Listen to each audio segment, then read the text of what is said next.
gentlemen, what's up tonight? Mark May here, episode 49 of the Mayhem show. It's going to be a huge show tonight. We're kicking it off at 10 o'clock Mountain Time. We're doing it late tonight, but early if you're in Hawaii, which is where I know a lot of you guys are watching this from. We got in a lot of amazing Hawaiian artists on this Kickstarter for Valak the Sorcerer's Revenge. If you haven't checked it out yet, please check it out at the link that is playing at the bottom of the screen. We got an amazing Kickstarter that just made projects we love for them, and we're going to show you a little hype video before we bring in our guest tonight. We're going to have Brett Okamura, we're going to have Onvu, and we're going to have our special guest of the night, Sam Campos, revealing his amazing crossover cover with Pineapple Man. How insane is that, guys? This is one of the coolest indie moments I think I've probably seen, and I get to be part of it, and I'm really excited to be part of it. And the first thing we're going to do tonight is play you this new video for Valak. So without any further ado, ladies and gentlemen, let's go ahead and get you hyped. Let's get you hyped for this. Let's go ahead and get that Valak video in front of you real quick and show you what this is all about tonight. So without any further ado, here you go, guys.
That was Valak the Sorcerer's Revenge, the hype video, ladies and gentlemen. Without any further ado, we're going to bring on our man of the hour to start this out with before we bring on Brett and on. This is going to be the first time we've ever met, our first introduction ever. You guys know how the Mayhem show rolls, usually on Wednesday nights. We're doing it this Tuesday night at 10 p.m. just to get this Kickstarter rolling, ladies and gentlemen. We got this amazing brand new cover by the man we're about to bring on right now. Without any further ado, Mr. Sam Campos, ladies and gentlemen. How are we doing tonight, Sam? Good. I gotta tell you, your intro made me want to start a mosh pit up in here. I want to set things on fire and start knocking things over, and then my studio mates are gonna come in and go, "What the hell happened?" But yeah, I'm sitting here just doing this the whole time. Yeah. Yeah, it's pretty fun. That's what Hellbangers is all about, man. Is wanting to burn the fucking place down. So welcome, Sam. It's good to officially meet you. Brett's been talking you up nonstop. Brett lied to you. All I've heard since I started this project is, where's Sam Campos? Where's Sam Campos? Oh. I'm sitting here what? I mean, guys, I've got all these Hawaiian artists on here. Apparently, I don't have the king of Hawaiian art, ladies and gentlemen, the king himself. It was a king. No, wrong king. You're being so modest, my man. But tell us a little bit about you, Sam. How did you get in the industry? What got you into all this? Tell us a little bit about you and tell us about Pineapple Man. Well, first of all, I want to say, thanks for reaching out to me and asking me to do this. Mark, I gotta tell you, brother, I really you can tell from our messages back and forth, dude. I have no idea about you. I have no idea about your book up until I got the link to your website a couple of days ago, your YouTube channel. But I thought I was going to be drawing something like a hell pug, but ended up doing a ninja instead, which is perfect because it's right up my alley. As you know, I have goodies right here at my office. We have giant roaches in my office, but no, I'm just kidding. I actually got a couple of the roach killers myself, so I feel see, there we go. See, so I guess we're the same kind of crazy. So this was meant to be. Yeah, it was, Sam. It really was. We're having a moment right now, my friend. It's crazy. I mean, all the way, bro. I mean, I can't believe we pulled it off. Oh, there we go. I mean, look at the blood Damascus pattern in this thing. You'll never know. Spanish steel's great, man. Spanish steel's good stuff, for sure. So what's going on, man? How you doing tonight? It's I gotta tell you, it's been a long day. I'm really tired, and that opening credits, with the little 8-bit graphics is just awesome. But yeah, I'm kind of excited. I was just having a good time listening to the opening credits. But yeah, considering how I'm really fortunate, it's really busy for me. It's been pretty busy, and I just can't believe that we pulled this cover thing off because I can't either. And dude, I did not expect you to ever know what Hellbringers was, man. It just blew up this year. It's only been going since August of 2020. We put out The Sacred Heart with Chad Harden from Harley Quinn fame, and then we just been taken off by ourselves since then, man. Jengar and Shred, Hellpug and Velocicock. We launched it on 420. The name sells itself, dude. I get people walking out and seeing the title, and they're just like, I gotta fucking have this just because of the name. You know what I mean? So, it's cool. I mean, and the graphics and stuff, that I've seen, it's phenomenal what you got going on. And like I said, man, I had no idea what I was doing going into this. Brett was talking about you. You and I were like missing each other, with the messaging. I'm just like, okay, well, Brett says, let's do this. And, he says, you're awesome. I'm like, okay, cool. And then I finally got in touch with you. And yeah, I mean, I can't believe it. I think I drew the thing in like 2 days, and then Brett colored it in one. So Brett colored it in one. It's insane. We're going to be showing the cover off. It's actually our background at the moment, but we're going to be showing this bad boy off here. The first thing I want to do, though, is bring in our special guest, Mr. Brett Okamura, in the house, the guy who colored the cover. Brett's the guy. And Miss Anvu, ladies and gentlemen. Oh, there she is. We're bringing on the two interior artists for the book. We got the main star player right here for the covers, ladies and gentlemen, Sam. When that cover is available right now on the Kickstarter, you can go buy it. If you've already backed the Kickstarter and you want to add it, message me because I haven't put the add-on option yet. I have been working my butt off all day today, guys. Brett knows I was on a show an hour ago. So wow. We've been pushing this Kickstarter all day. I think we got like $500 just today. So we're going to keep rolling with it. And don't forget, Sam's cover is out right now. Since we got on right now, we are going to show the Bushi Kawaso video. There's 2 stories in this book. 2 stories. Over 30 pages. No ads in between. Oh, wow. All story, folks. That's awesome. So, thank you, Sam. Share this video with me for a second. You guys check out the hype video for Bushi Kawaso. This is going to be Anvu's artwork on the inside of this book. Ladies and gentlemen, without any further ado, let's pull up this amazing video. Amazing.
that's not the most incredible hype video. Oh no, it is. Well done. Well done.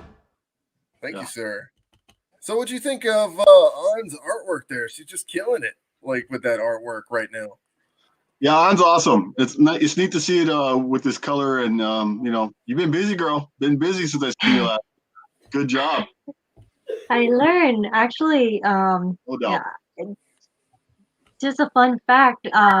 Was Sam was the very first person to ever like purchase a piece of artwork from me, and he was the one that gave me the confidence. It's like people actually can pay for my artwork.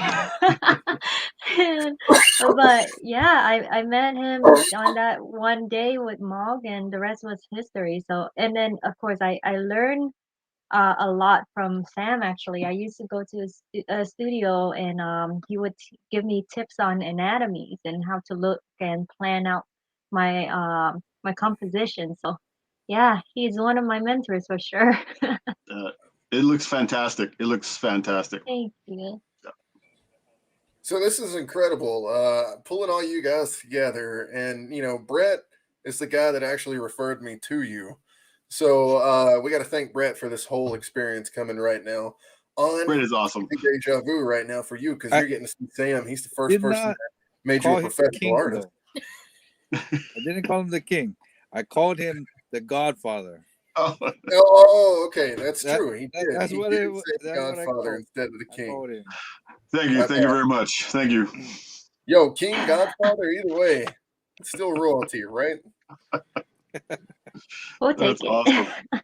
But Brett, outstanding, man, what you did on the cover. I had no idea what to expect, and when you sent me that thing, I'm like, dude, that was impressive. And then I sent it out to a couple of people to take a look at it, and man, the lava you got going on, yeah, killing it, dude. You've been holding out on me. We're gonna take a look at it right now. You just have to choose the right brush in Procreate and let the program do the work for you. There you go, guys. That is the cover right there. This is the cover reveal for Sam Campos and Brett Okamura's cover for Valak the Sorcerer's Revenge. As you can see, it's got Valak featured on it. We've also got Pineapple Man on it as well. And Sam, do me a favor right now and tell us all about Pineapple Man, please. Well, yeah, it's weird. Pineapple Man was never meant to be anything. I said it in a class I created it in a class to pass a class. My high school art teacher challenged me to make something because we weren't paying attention to the work. Me and my friends were sitting around the table reading X-Men comics and Avengers and Spider-Man. And probably if we paid attention in class, I'd be a better artist today. Ted Uratani, give a shout out to Ted Uratani. And he got fed up with us, and he told us, you guys need to come back with original characters and original stories, and I want to know what this guy's favorite ice cream is. I mean, he literally told me that. So we were sitting around, and my friend was into ninjas, so he made a thing called Ninja Force. I forgot my other friend had something going on with break dancers, and then I was looking at his can of Hawaiian Punch. So I thought, okay, well, I'll make a group called the Hawaiian Punch. So I had Pineapple Man, Guava Man, Mango Man, and a character called Copycat, which was he was like a mutant that had all my favorite superheroes. He was like Captain America, Spider-Man, Colossus, and Wolverine. Of course, that's a whole copyright issue right there. But yeah, I got to do character stories and things, and I pulled it off and I passed. And I had no idea that, going on 30 years later, I'd be doing this character. But the big push was I was working 7 days a week. I was working 3 jobs and just basically hating my life. I didn't get to go to college like I had planned. Life kind of gets in the way. And 7 years later, and I woke up and I was horrified. And my wife Jen was telling me you should do art and stuff. And I'm like, no. And I was still reading comics, and you should draw comics. And she kept pushing me for over a year to do it, and I wouldn't do it. And she did the greatest thing for me. At Christmas, she drew a 5-page story because she remembered Pineapple Man. She kept saying Pineapple Man, you should do it. I'm like, nobody's going to want this character.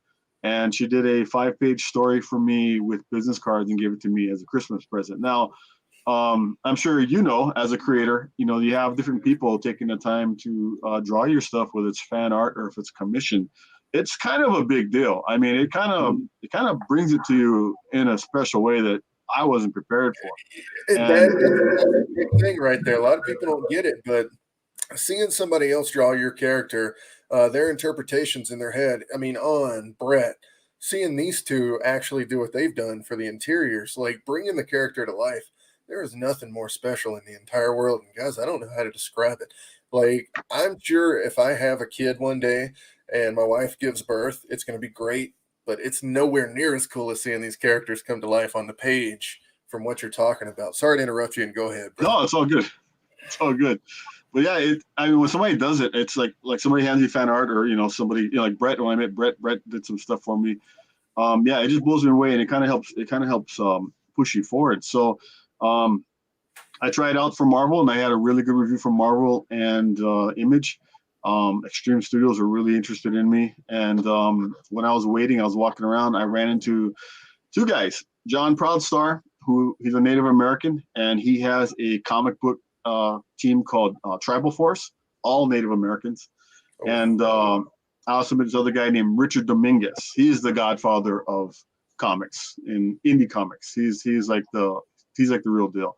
And upon meeting these two guys in San Diego Comic-Con, and I asked them, why did you come up with these things? And they said because they felt like nobody was representing them. That John was telling me, John is on Reservation Dogs, that TV show. If you guys heard of Reservation Dogs, John is on that show. He was telling me that there were no Native American superheroes except for Thunderbird, who got killed in that giant-sized X-Men, and that was it. And then I remember he said, "Don't get me started on Apache Chief," for the Super Friends. So same thing with Richard Dominguez. He wanted the Hispanic people of Texas to be portrayed in a good light, and his character is a social worker by day and a luchador crime fighter by night. So just meeting these two guys, just they go, "Well, do you have any comic books in Hawaii?" And I'm just like, "No." And so my wife at the time, Jen, she was like, look, see, these guys are telling you that that's what you should do. So we went home and we tried it, and cost everything I had. I mean, back in the day when I was doing comics, minimum print run, first one was like 5,000 books. Now, if you're going to sell a 5,000 print run in Hawaii, the state's not very big. Oh, hard thing. Realistically, it's a real scary thing to do. Yeah, it's a sketchbook thing I did. But I sold my furniture. I sold one of my cars. We went to San Diego Comic-Con. We literally didn't have enough money for food for the entire week. Family got together. They made packed lunches, musubi for us and stuff. And we went to Comic-Con. We debuted at the Independent Publisher Pavilion, and much to my huge surprise, we killed it. And the week before going to this comic convention, a lot of people at the local comic stores were telling us that we're not going to do well, that nobody's going to get this book because it's too ethnic. I had no idea what that meant. One of the coolest things that happened at that comic convention was this little boy kept coming up to my booth every day. His parents were vendors, and they were selling used comics and toys and that kind of stuff. And on the 5th day, the mom came to me and said, "I need to meet you because my sons were talking about you." They're from Idaho. And she said that my son always talks about you, and today at breakfast he says when he grows up he wants to be Pineapple Man. And so for me, that was a trip. That was a total trip. And I just wish I could keep up with the work. Dude, that's got to be absolutely amazing. I got to tell you, I know for a fact no kid is coming up to me and saying, "Man, I can't wait to be Lucifer the Conqueror when I grow up." You know what I mean? Oh man, that's pretty radical. That's an amazing story, man. Like I hope maybe they want to be Valak though. Valak's really not a bad guy. Well, I mean, Valak is that's a pretty thing easy to throw together. I would imagine. I mean, get a gi and a hoodie and some swords and you're good to go. I mean, wait till you see the origin story, ladies and gentlemen. Describes him all the way. You'll see how he gets that outfit too. But On was showing off this book, and it was absolutely amazing for the art inside. Man, back in the day, I just you just the art is just unbelievable, man. It really, really is, Sam. And I haven't actually seen any of this until right now.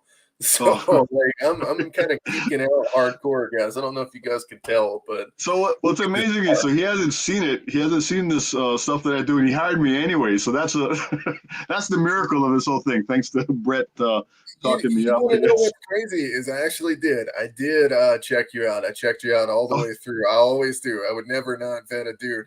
But I will say this. I did really. I mean, this is how much I trust this guy right here. Like, this Kickstarter wouldn't even be happening right now if I didn't have this guy right here. And so I just want to point out how awesome Brett is. Brett's an amazing dude. We'll be checking out a little of Brett's work now, since we're going to bring it up for the interiors with King Marino. I hope you added. I haven't added anything yet. I didn't Man, have we're going to have to do another video for it. It's all sketches. It's all good, man. Stop trying to defend it before the video comes on, Brett. We talked about this. Let the people decide. I saw it so many times already. All right. So, anyways, guys, check it out. It is King Marino. We actually have a Hellbringer soundtrack. If you haven't checked it out yet, guys, I make my own music to go with the comic books and I own music. So, and I've even written some of the songs, and this is one of them. So we're gonna go for it. We're gonna show you right now. This is King Marino, rapper out of Atlanta, close to my old stomping grounds. We'll go ahead and show this one to you right now so you can preview a little bit of Brett's work in progress stuff. And this was early stuff, guys. He's got cycles on how he does his work, and his finished stuff is like 80% of what he does. So this is probably like 30. So just check it out. We got it coming for you. Here is the King Marino video for Valak the Sorcerer.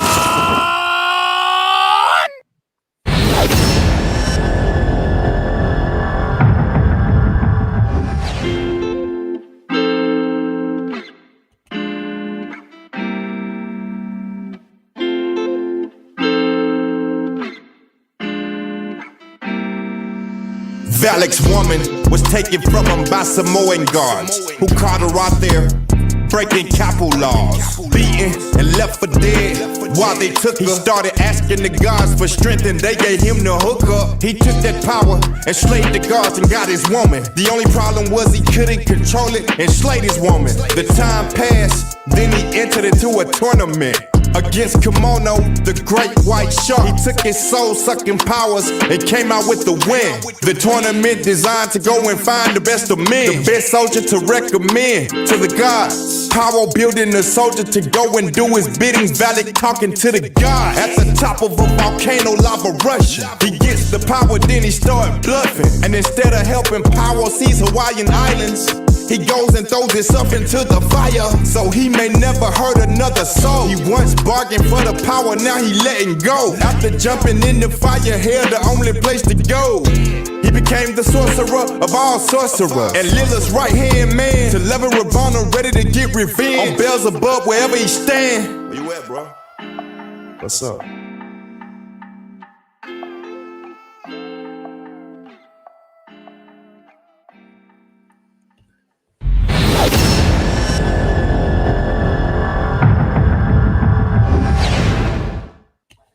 All right, guys, that was King Marino. What do you think of that one?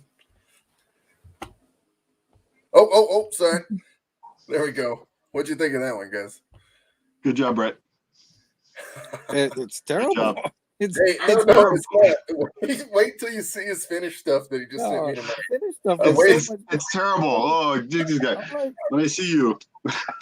I'm like, what? Why are you putting? Okay. Hey, remember? Okay, I'm gonna tell you, and you. Okay, so Mark, forgive me because you haven't been exposed to me that much, but these two over here, I'm gonna tell you guys right now the same thing. If you don't believe in what you're doing, why should anybody else? Okay. So when I tell you it's great, it's great. Okay. I got no reason to lie to you. I mean, you've been holding out on me, brother. So let me just correct it. It's not terrible, but it's unfinished. You know what? Just to get it done, so much better. just to make a book, people don't realize how hard it is just to make a book. Everybody's gonna go, oh yeah, I got this idea, I'm gonna do this. But when it comes down to it, quality is great. We all want to strive for the best thing possible, but just what it takes to bring these characters to life, to put them in sequence where an audience who has no idea what you're doing, or even speak your language, can look at your pictures and follow the stories. I mean, that is nothing small. That is nothing small. So please don't diminish what you're doing. I mean, you're a humble guy. Anna's very humble, but really, I mean, it's fantastic that you guys actually sat down and did it, because you guys know it takes hours and hours and hours to do this. And a lot of it's just solitary work. So well done, guys. Well done. Thank you, Godfather. It says artistic-wise, great. Cultural sensitivity-wise, no comment. What do you think of that? Well, Hawaii, we're a little bit loose on those kind of things. So, for those of you who want to look what I'm saying, there's a song called Mr. Sancho Lee. If you, it's probably not PC corrected, but that's basically how most of us roll in the island. So, Mr. Sancho Lee, look it up on YouTube. It's a fun song. Okay. You guys know what I'm talking about.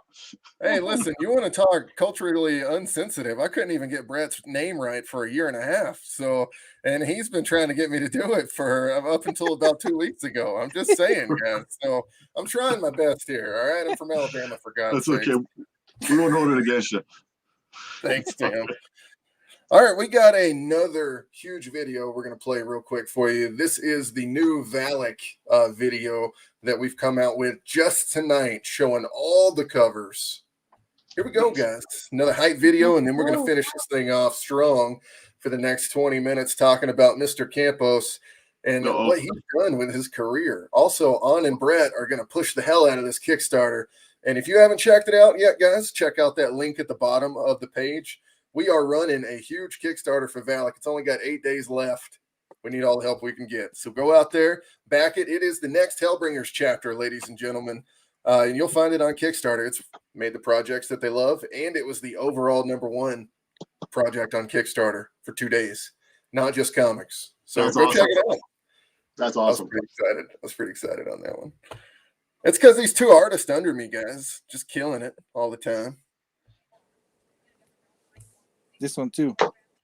Here we go. Wait, quick question, Mark. Yes, sir. So, looking at judging the work that I'm seeing right now, what you guys are putting together, I always tell people, think about it as a movie. A lot of people don't realize that when you're making a comic book, you're basically making a movie. You're the casting director, you're the costume designer, you're the weapons supervisor, special effects supervisor, director of photography. So that being said, if you did a motion picture, if I came to you with $3 million right now and say, okay, let's make your movie, who's your actor? Who would your actor be?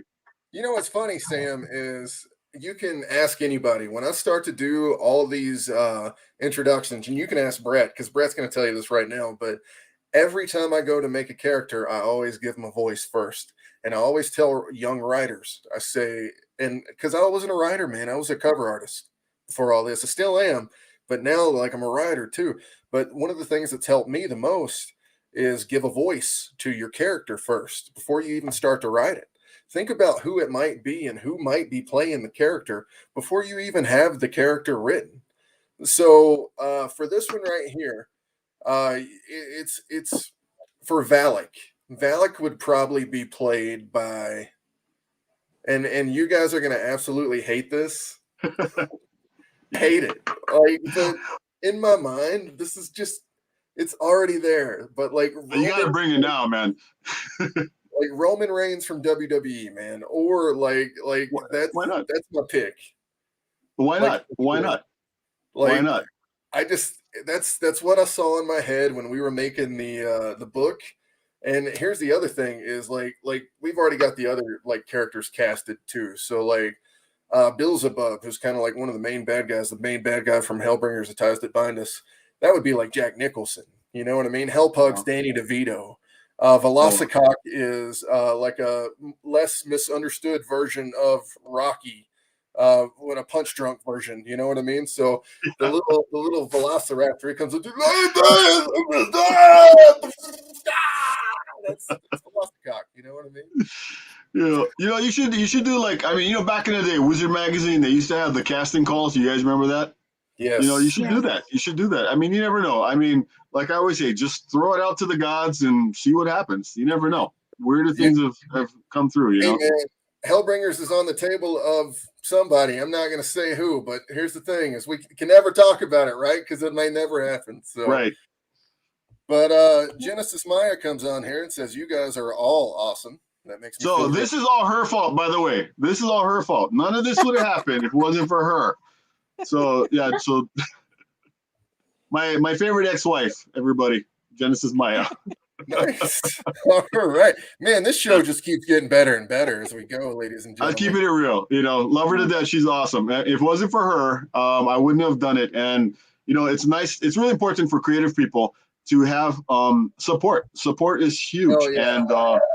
And she helped me break through and do this. And by doing that, we were able to help so many other people. And she's still there. We're still doing what we can. I got to tell you, Sam, it's really weird. I never got into this to like help people. You know what I mean? I'm not going to lie to you guys. I never Me neither. But this is what I was getting into this. And this is the way, man. I got Coney phrase. This is the way. This is just how it is. The problem with the world is we don't help each other enough. And why are we doing hero books, right? Why do we look at heroes? Why do we tell these stories? Why are we interested in these stories? It's because we want to overcome great adversities and hopefully aspire to have the same characteristics that make us like these characters. I mean, hell, look at Spider-Man, right? Just some kid busting his ass every day, standing up and fighting adults, and look at this, 40 years later? This is why we do these things. This is why we like these things. American mythology, that's what we're making right now, even on a little scale.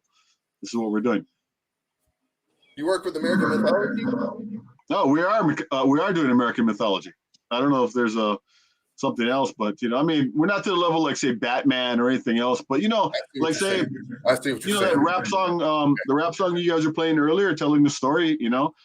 That's part of what we do in Hawaii. My ancestors, we had word perfect storytelling. That was part of our genealogy, our lineage. That's very much a part of our culture, everybody's culture. And in comics and digital media, this is just another format. That's all it is. So you're doing a lot more than you think you are doing, guys. All of you. I got to tell you, man, I really hope that in the end, like people talk about me the way they talk about you right now. Like On talks about you, like Brett talks about you. Like to me, like I've had a more rewarding experience trying to help other people, because I know like my career is only going to get so far as an artist before I might plateau. So like I might have another good 7 years before like, oh my God, that beard has turned white and he looks like Santa Claus now. We're not going to buy anything else from him because he looks like he's about to die. But like you start to think about these things, and like legacy is important, and to have like people like you and like want to work for you, and to know you made a difference in somebody else's life is kind of a good feeling. I mean, if you can make a difference, I mean, that's great. But to go out, don't worry about that stuff. Just do it. It kind of takes care of itself. I mean, like I was talking to my son today, it's about doing the right thing all the time, not just when somebody's watching. And one of the motivations for me to do what I'm doing and reaching out to people is, back in the day when we were doing this, nobody helped us. And a lot of times we'd run into people that would totally take advantage and rip us off. And had somebody been there to help me out, help us out, that would have been great. So now that I guess I'm in a position where I'm a little bit more visible and people come to me, yeah, as long as you're not a jerk, I'm glad to share whatever information we can, because we all should win, right? I mean, why can't we all win? Yeah, I mean, we're all running to that finish line, right? Like, yeah. I mean, don't let your buddy die, man. Just grab his hand and take him with you. Just gotta. This is like I said. This is the way, man. And we're all from Hawaii, and Aloha is really big, and this is part of Aloha. I don't know if it's. I was there for 2 days, so I'm officially a member, guys. In my head. Yeah. So like, anytime I close my eyes, I just go back to Waikiki Beach. Oh, there it is. You understand what I'm saying? Right. Anyways, you're supposed to show your video. I'm sorry. I kind of derailed that train there. This is what this show is all about. So, This is what the show's Well, yeah. all about. Fun. Brett, y'all got anything to say before we play that video? I'd rather listen to you guys talk than watch a video. I know. I haven't seen Sam for a while, so. I'm still ugly. Don't And worry. Brett I'm still too. ugly. Connie Jolitz's mantra, don't be a dick, and she's absolutely right. Exactly. Yep. Genesis says the Kickstarter looks great. She got her pledge in. That's incredible. Jen rocks. Oh, guys, this is my best friend from Colorado here. A police officer who just got his eye almost taken off by his dog, which I'm really sorry to hear, brother, and I can't wait to see you soon. And also his grandparents' house burned down in the fire. So I love you, man. And I just want you to know, thinking about you. He says, when you taking me to Hawaii, Mark? FYI, Mark's a great, genuine guy. Oh, he's full of shit at the end there, but I will take you anytime you want, man. Anytime. This is the right group. This is the right group, I think. Yeah. But to your friend, the police officer, thank you for your service. You guys are our first line of defense. Dude, we do ride-alongs a lot, man. I'm in it just for the food because he takes me down to Sam's number 3 in Denver. If you're ever in Denver, Sam, I'll take you to Sam's number 3. Sounds good. You're gonna have a hell of a Sam's number 2 afterwards. So here we go, guys. Somebody got it. Yeah.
Dennis in the house.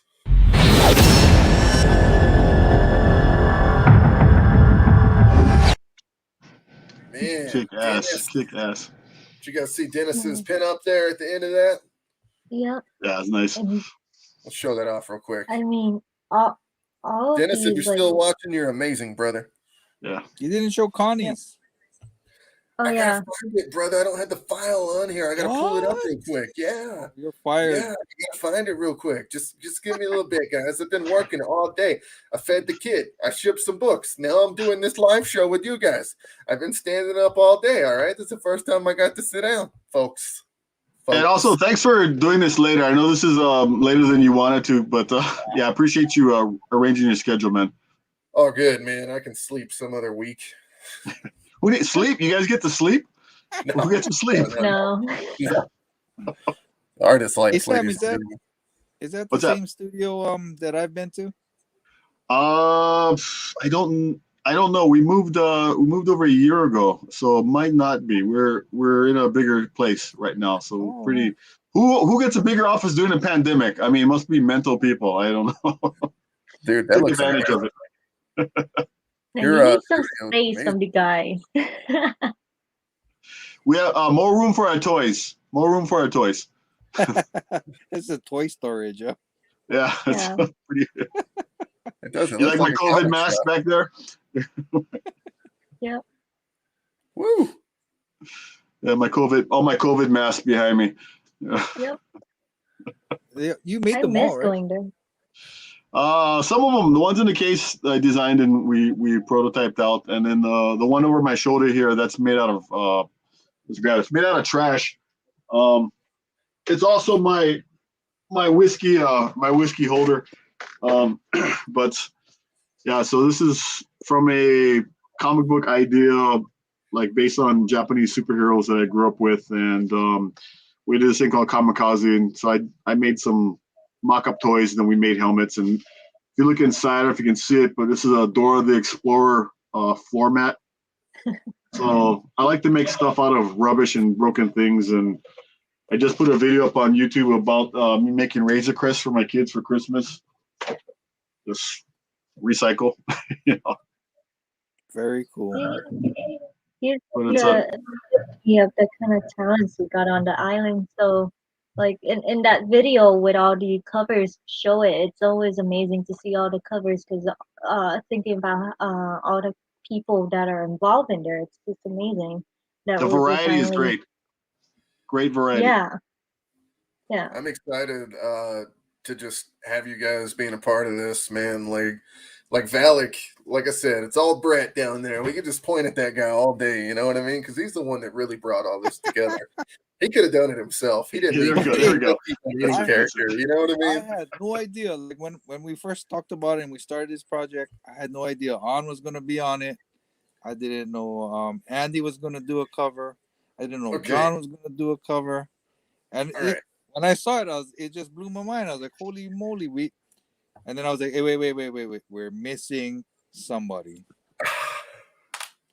It was kind of late in the game. Like the Kickstarter launched already. And I was like, we're missing somebody. Connie, we're going to get your pen up on here in just a second. Please don't be mad at me. Oh, if you look at her profile picture, that's kind of like a preview of it. Going now, ladies and gents. Thought I had it on here. I do So guys, I just want you to know that what Brett was talking about there, that's a big deal because he had no idea that I was going to pull these other people on to this project. And to tell you the truth, I didn't either for a little bit. Okay. So when I started doing this, I started reaching out to the people that were basically nice to me while I was in Hawaii. You know what I mean? That's everybody. I mean, it kind of is. Yeah, it really kind of is. Nobody.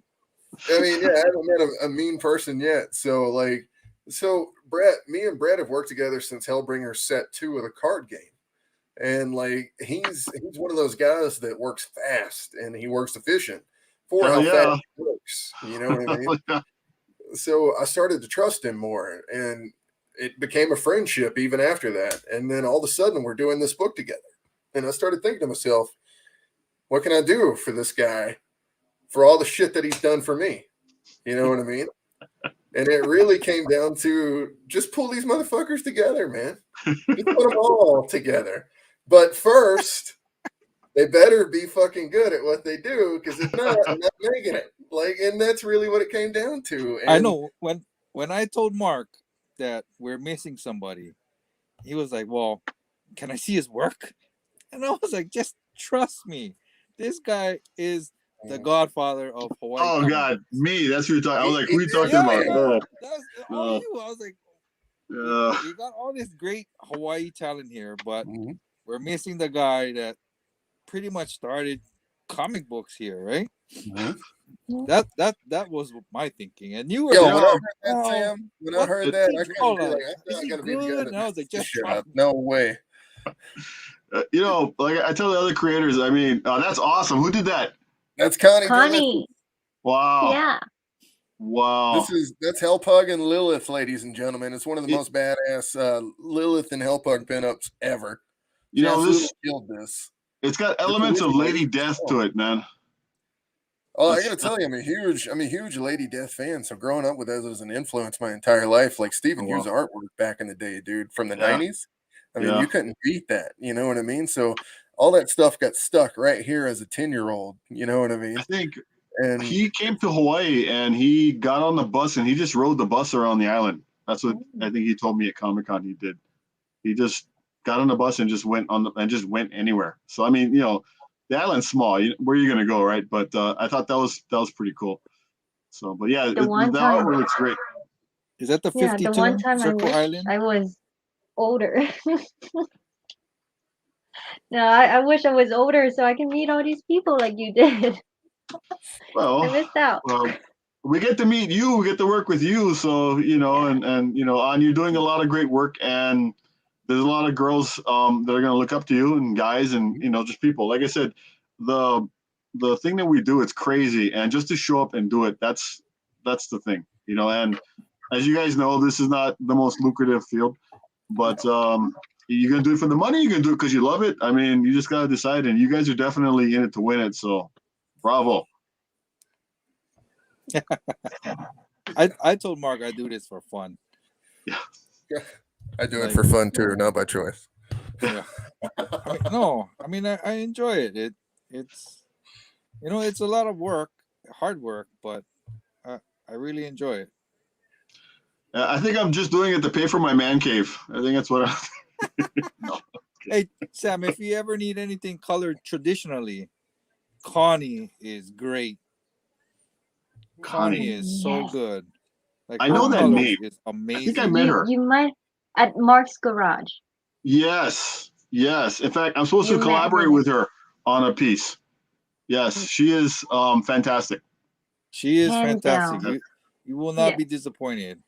I in the madness of the last couple of months, I kind of lost track. I'm supposed to get back with her, so good thing I'm on tonight. But yeah, she's me and her are supposed to work together. She wants to color this piece for me, which I'm just flattered. So, but she's phenomenal. So great. You guys got her on board. Yeah. So far, here's the other thing, Sam. So far, the work ethic of these guys and their ability to want to help and get the project funded has not been anything I've seen working with anybody else for the past 4 projects. We've had different artists for every one of them, all the way up from, the guys just starting out to, Lucio freaking Perillo. So, like, I mean, it's been crazy. Like the people we've got, like that work for Marvel and DC, doing these huge covers. Wow. But here's the thing: these guys right here, their work ethic sometimes outmatches some of these people that have been doing this for years. And like I keep telling people who are watching the show, hoping like a publisher's listening, like because like they're like, oh, you don't want to lose these guys. I'm like, yeah, man, I want to lose them right now. I want Marvel to come be like, yo, I listen, Mark. We're hiring them because they're the best. You know what I mean? So Like, I don't want that job. Well, we talked about this. I mean, you got to at least do it once. You get the opportunity. I mean, that's an interesting thing about Hawaii. I've experienced professionally on a lot of different levels is even the people here think we can't really do anything, that we need to go elsewhere and able to succeed, and on vice versa. Like, say I'm working with productions in the mainland and stuff, and you suggest things in Hawaii, and they don't think we can do anything, and most of them don't even know we're a state. But that's why I've always tried to bring work back here. I've always tried to promote people from Hawaii, because there is a wealth of talent that hasn't really been tapped in. If they haven't left Hawaii, a lot of people don't know about them. But fortunately for all of us, and this broadcast that we're doing on YouTube right now is a testament to the great age that we live in, that we're able to have our ideas, upload them, and boom, like that, we had a global audience. So we're in a great time. I aspired to work for Marvel. That was a big thing I wanted to do, but thanks to meeting independent guys, and I like doing my own thing. I like doing my own universe, and if I get invited, like you invited me, Mark, I get to play in somebody else's backyard. So I don't know. There's something to say about being independent. It's not like before. I mean, granted, we don't have the big backers like Disney or something like that, and maybe we won't get our movie made tomorrow. But you never know. If you don't do the work, you never know. nothing's gonna Here's the happen. great thing: it's the story. Like you're Right. not going to get a story like this anywhere else. I guarantee the only people telling this story is us. You know what I mean? So that's the other thing is we have a story unlike any other. Like you're not going to get that at Marvel or DC. You're not going to get that probably even at Image. And if you do, they've probably been looking at what we're doing. You know what I mean? Like it's a story that you're going to love. Check it out. It's like Game of Thrones in hell.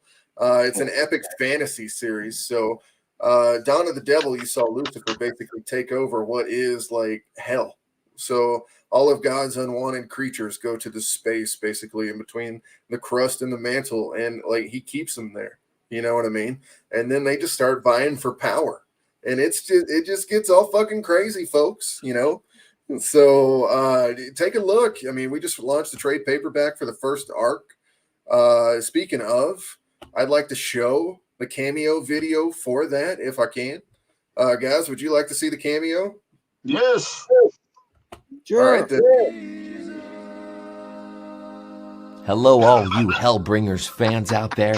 It's me, everybody's favorite Lord and Savior, Jesus. And I just want to take a quick break from my very, very busy schedule of, miracles and, other Jesus duties up here to tell you all about Hellbringers. Yes, the trade paperback collecting the first arc and 5 issues of the hit series that was on Kickstarter this year and is currently getting con exclusives and selling out in every con.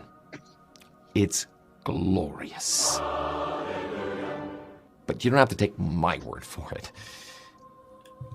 But you probably should, though, because, I am, like, the most reputable person, like, ever. Don't get me started on Lucifer the Conqueror. What a shitty husband. I mean, you'd think Adam was pretty shitty for letting Eve go in there and, get all funky with that snake and eating the apples and stuff. Lucifer? Oh. Well, anyways, listen, I'd love to stay and, rain down blessings, but I am like the busiest savior ever. And these mansions, they're not going to build themselves. So you stay blessed, okay? Don't forget. Hellbringers. You better get it quick before it's too late. Gotta go. Love you. Amen. All right, ladies and gents, that was JC himself. You can't get a bigger celebrity in all of celebrities to help you with this, but we did. So what'd you think, Sam? Oh my God. I did not see that coming. I did not see that coming at all. Oh my God. Probably the one and only time I'll ever get Jesus to ever try to sell a product for us. I'll probably never do it again. I fucked around. I had a South Park flashback, the time Jesus was fighting with Satan in South Park. Yeah, I don't know if you guys, that's old, but yeah. Oh my God. Genesis says amazing. The support is coming straight from the top. See? Oh God, that's fucking great. That one is funny, ladies and gentlemen. If you think that cameo video is funny, I want to bring up one more for you real quick. Oh shit. What do you got? These were the best from Hellpug. Check these out. Well, hello there, everybody. This is Ties That Bind Us. Sky. This is Velvet Sky. Yeah, we're gonna take her off there. That one's Is that a little whoopsie video? Let's see. No. That's she's a wrestler. She actually did one of our cameo videos for the last one. Well, you know, there you have an actress for your movie right there. Velvet Sky would be. I'm a snake. I'm a silly little sniggy snake. Now, I was slithering around the comic book store, and I started hearing about this new comic book coming out. Now, I haven't read this thing yet, but it sounds pretty sweet. It's called Hell Pug and Velocicock. That's in case you aren't a scientist, that is half velociraptor, half cock, kind of like how I'm half human, half slither little sniggy snake. Now, I guess that also means hell pug is half hell, half pug. Now, I used to have a pug, and they're pretty much all hell. So, hell pug and Velocicock is about to be coming out soon.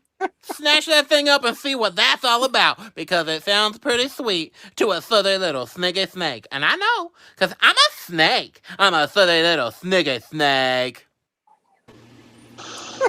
What's up? It's Jamie Kennedy. We have a new hilarious comic book coming out called Hell Pug and Velocock.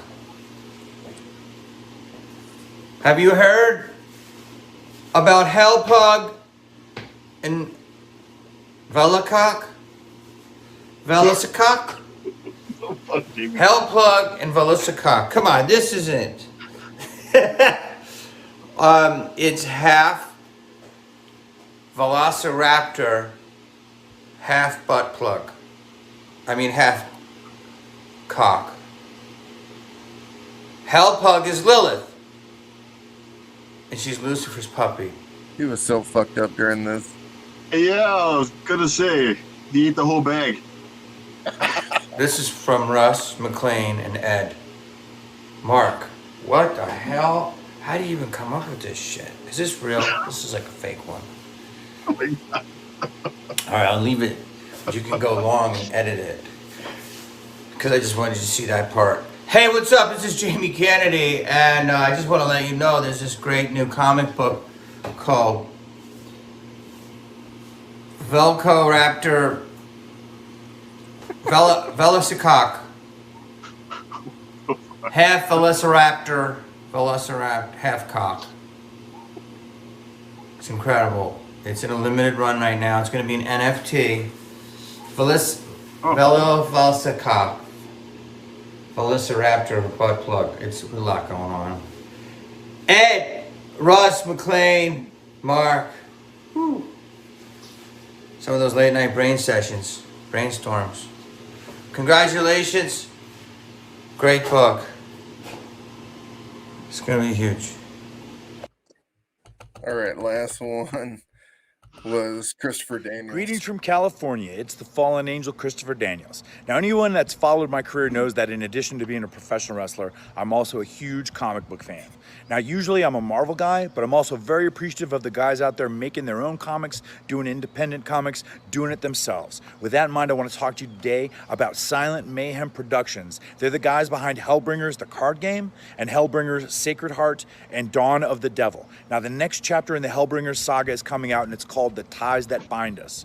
And the guys behind the series, the writer Mark May, artist Ron Charles Williams, colors by Becky Fuller, letters by McLean McGuire, and the cover art and the graphic design by Russ Cassidy. These are the guys that are bringing the next chapter to life. On June 28th, they've got a Kickstarter to help fund the next chapter of Hellbringers. So go to silentmayhemproductions.com. Keep in touch, keep involved with the Kickstarter coming up. And guys, I just want to tell you best of luck with the new chapter. Keep making great comic books, and I'll see you later. All right, so I just wanted to show those little cameo things that we had going on for the past Kickstarters. I didn't get one this time. You know why? Because they don't do a damn thing to help your promotion. We got You know what I mean? All they do is give you a little vanity right here. So I started thinking to myself, what could I do to save that money and use it a little bit better this time? And that's when I hired all the different cover artists that I was able to hire for the campaign. Instead, that's why we have the campaign that we have. And hopefully it gets a little bit further before the next 8 days. Because the future of Silent Mayhem Productions might depend on it. I'm just saying, folks. So. And what you gotta just Before we go, I do have the big double page splash. Now, I'm not going to show the color because it's still drying and I still have a couple last touches. But if you want to, Mark, we can do a little preview of the pencils, the rough pencils that I have. Do it. If you want to. Do it? Do it. Okay, hold on. Give me a second. Do it. Alrighty. Is Allah. it clear? Wow. Okay, this is gonna be a double page spread. Oh, let me go out. Here's my desk. But it goes out and does this. Whoa. So it's gonna be a 2-page spread. Good God. So that's what, just a little bit of what you're gonna get in the book, and just imagine when it colors. Yeah, I mean, folks, we're talking about some incredible interior art. You guys aren't going to be, just, handed trash here. This is incredible interior art. Genesis says, wow, love it on. And yeah, I mean, this is one of the most incredible pieces of art I think we're ever going to see in a comic book. And here's the thing is you guys can get it right now. It's on Kickstarter. Go straight to the Valak the Sorcerer's Revenge campaign, back the link. You got 2 books in one. You got Bushi Kawaso and Valak the Sorcerer's Revenge. Over 30 pages, no ads, all that artwork that looks just like that, and Brett's artwork as well, with some really cool covers, guys, and some really amazing, amazing pinups that are going to be in the book by Connie, Dennis, and Jade Gibson, who will be on the show tomorrow night, ladies and gentlemen. Sam, what's your favorite place to eat at a convention? My favorite place to eat at a convention. You know what? At a convention, I don't usually get to eat unless somebody brings me something. I don't really get to walk around. I'm usually at the table just hustling the whole time. But holy cow, outstanding. I never doubted you once. Now you know why I bought your stuff when I first met you. See, I saw this coming. I saw this in your future. I wasn't wrong. So I would say, people who are watching this out here, you're seeing incredible new work and on catch her now while you can, because she keeps going like this. You're going to have to make an appointment or go through her management company to book her and meet her. Because, whether this is a comic book or not, these art pages by themselves, they double as fine art. Oh, yeah. This is next level stuff. I mean, I haven't seen anything close to this. The closest, thing like this, example I can give is the work of Sia Om.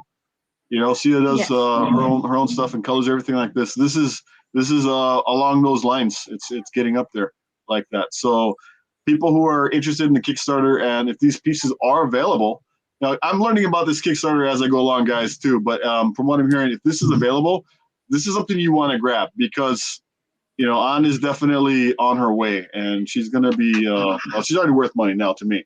But, just remember that name. But the thing is, these pieces, the original pieces are not available on the Kickstarter, but there is a big but there. We have blanks. Two type of blank covers on there. There's the one with the Valak dressing, and there's one with the Bushi Kawaso dressing that you can purchase. There are limited spot for commission with me. I don't know if there's limited one with Brett. Me, it's because of my schedule right now. But you can get it and have it commission us there, and it goes directly into the campaign. Or there's also the option where you purchase the blanks. And hey, you got Mr. Sam Campos in the room. Of course, you can commission Mark to draw it, but when you purchase the blank book, it also goes back into the campaign, which allows Mark to continue to pay people like me to work. Yeah. And yeah. I just want to point this out real quick. No other artist is going to do what she's doing right now. She's literally selling the campaign for me. I don't even have to do anything. But it is for Brett and for An. The one for An is the Bushi Kawaso blank. We're making a special blank just for her sketches, and the ones for Brett are going to be the Valak sketchbook sketches just for him. So it's going to be awesome, guys. Right on. So proud of you guys. Wow, guys. Great job. I had no doubt. Fantastic. Excellent. Fantastic. Seriously. So, Sam, thanks for being on the show tonight, dude. Well, thanks for having my crazy ass. So, Hey, we know where you've gone. We've talked about your upbringing in the comics and what got you into this, and we talked about Pineapple Man, who makes an appearance on that cover. We're going to show it one more time. This cover by Sam and then Brett on colors. Guys, if you haven't picked this up yet, if you haven't even picked up anything on the Kickstarter, I'd start out with this because we don't have this as an add-on yet. So start with this one and then add on all your stuff afterwards for this, and then we'll have it on an add-on by the end of the next couple days for all the people that have already backed and want to add this one as well. Brett, amazing job on colors. Sam, amazing job on lines. You just shared an art exhibit that will probably be talked about on YouTube in 100 years when they're watching the show, talking about how great the Mayhem show is. And this one episode will probably be the one they watch all the time. Like that one Bob Ross episode, where he paints the little house down at the bottom. Everybody watches that one the most. So I'm just saying, this could be it on. Thanks for that art exhibit because that was incredible. I hope to own some of that someday. Guys, tell me something. What do you want from this campaign? What do you want to get out of it? You start first. What I want to get out of it?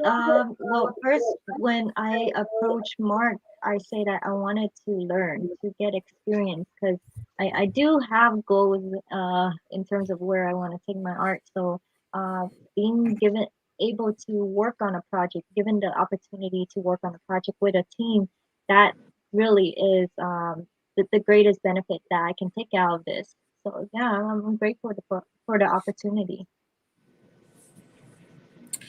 What about you, Brett? What about me? What do you want to get out of this, Brett? Why do you want to do this shit? Huh? Why are you forcing me to do it? I could have been asleep. No, for real. What do you want to get out of it? Like when we first talked about this project. I mean, I'm not looking to get anything out of this. I'm having fun. I like your stories. You're pretty creative, and it's just great working with you. I don't expect you can make me anything. cry.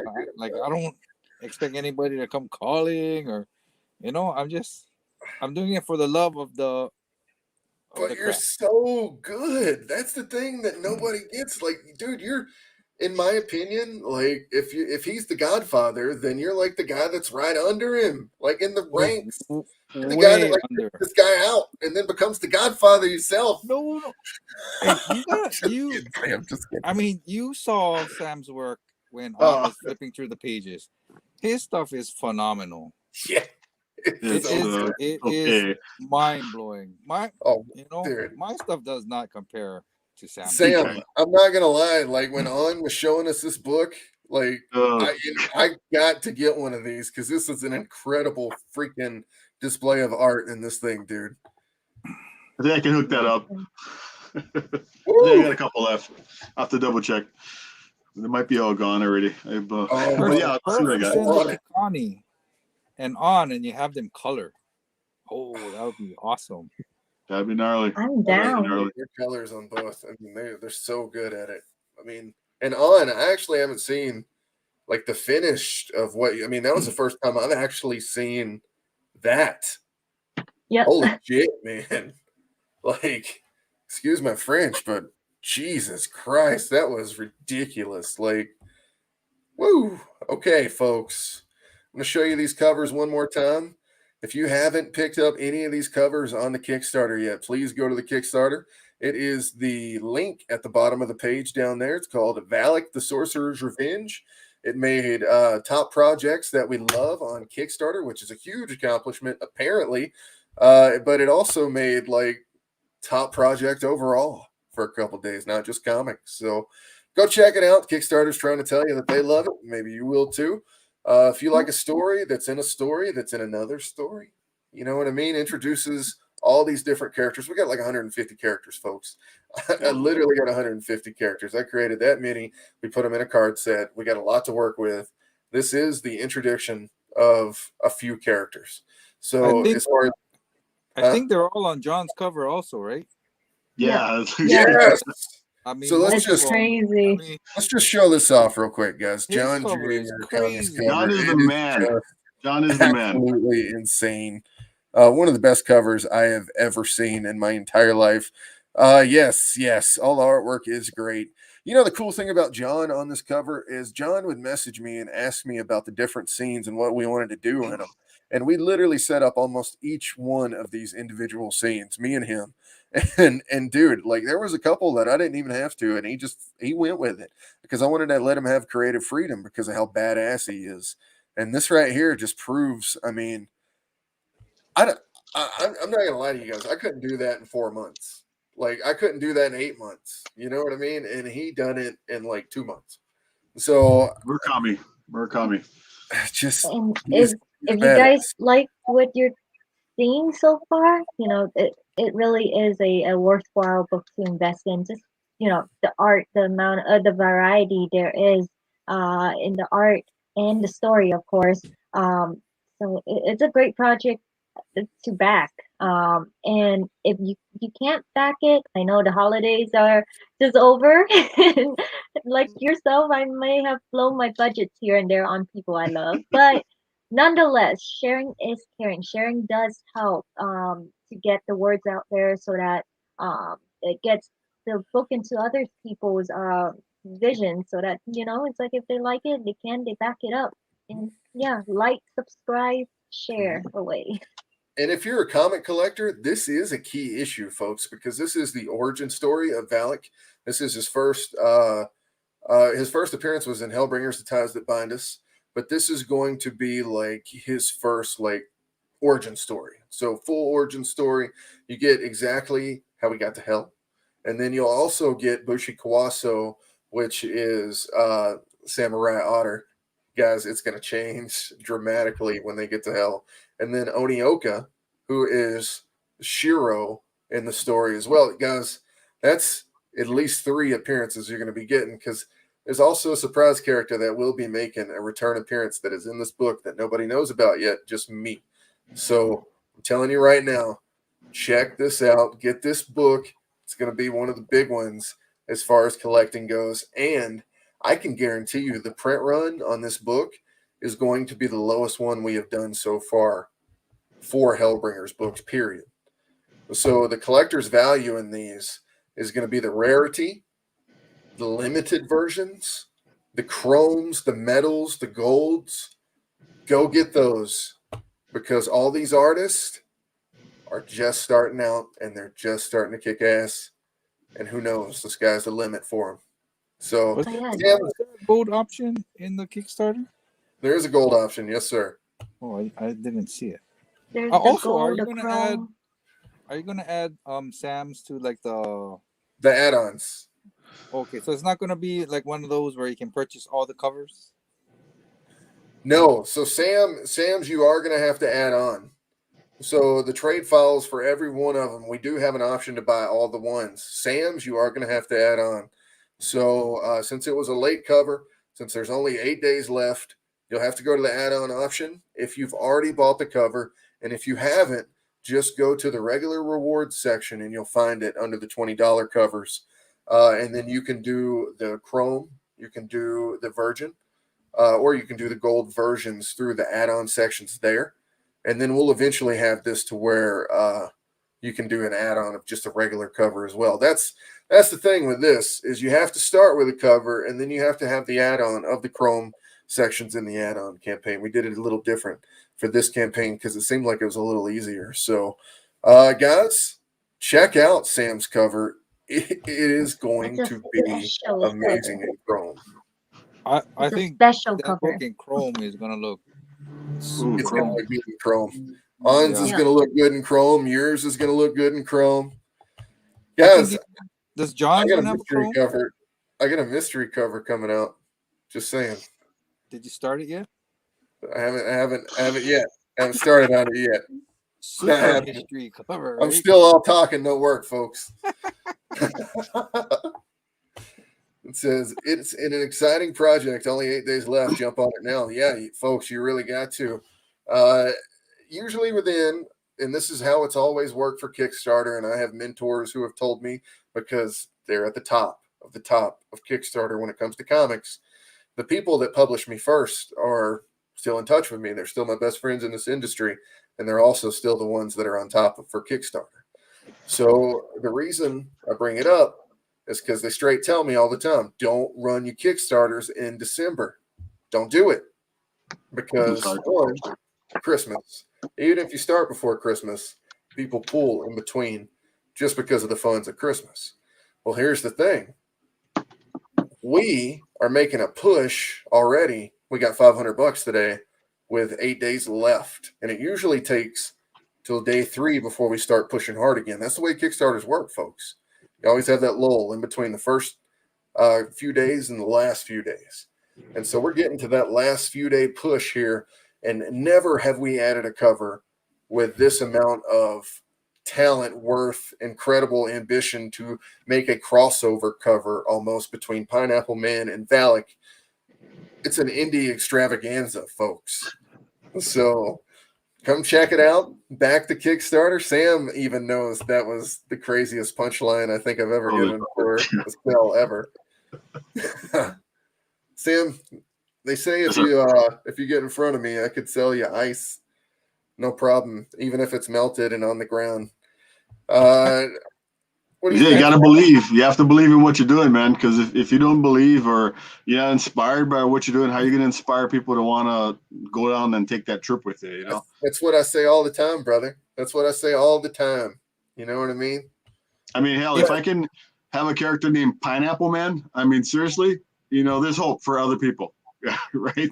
You know, dude, and that character, it's the way you draw him, man. Like, he's mean looking, you know what I mean? Like, that's you know, he's I kind of wanted to get it when we went mainstream, because when I made it up, it was a joke, and we went to take it to mainstream. I kind of wanted to get away from, you know, that whole thing, because like now, you know, we're gonna meet a national audience. How the hell do I explain this thing? So we kind of dug deep into Hawaiian history and stuff, and he's actually based on the Hawaiian god of war, Kukailimoku. But when I tried to, because the imagery with the mohawk and the big eyes and stuff like that, that's based on the Hawaiian god of war, except he has these little dots in his eyes, and he's kind of scary and he's red. But when we tried to apply that color tone to the character, it kind of didn't work. So we just kind of gritted our teeth and we went through and we kept it anyways. In none of our books he's ever called Pineapple Man. We just kind of kept it as a what we call a false crack. It's a people, they see the name. The best part about it was when we were at San Diego Comic-Con and we had that banner Pineapple Man, and it's above our heads, and so people in the crowd could see it and they're pointing at it and they're laughing and they're making these jokes and stuff like that. And then when they got to our booth, they weren't prepared for the mohawk and the teeth, and that's kind of cool. And then they find out there's actually some reason behind the design. I get people tell me it's Venom, that I'm ripping off from Venom, but I actually did a autograph signing side by side with Dave Michelini, the guy who created Venom, and I actually made this character a year before he did. And Dave says he hates the fact that Venom has a long tongue and he's slobbering all over everything, which is kind of funny. But I don't know. Maybe it's a common thread that we have in all cultures: big eyes and teeth, right? But mohawks rock. I gotta get you to sign. I don't have your signature, Sam. Oh, geez, who'd want that guy's signature? I do. Oh, you need to get out more on. This is the island, okay? This is where I am. This is where Sam is. So it's like, whew, that travel is long. Okay, so our folks in the mainland, the distance she's talking about is 13 miles, people. 13 miles. That is far because we're separated by a mountain range, and people's perception is, oh, it's an hour away, but it's 13 miles. Okay. Hey, 13 miles in rush hour though, that's like an hour and a half. Yeah, I mean, 13 miles in Hawaii can take you 2 hours to drive. That's the sad truth. Yeah. Jeez. No, I do need to get out. We gotta meet up again, and I would love to do more stuff for you. Yeah. That would be awesome. Yep. All right, guys. Y'all have anything else for each other before we start playing the videos to close this shop down for tonight? If my memory serves me correct, though, didn't the Pineapple Man go to hell already? go to hell already? Like in like the Amakua comic book. Oh Like, yes, correct.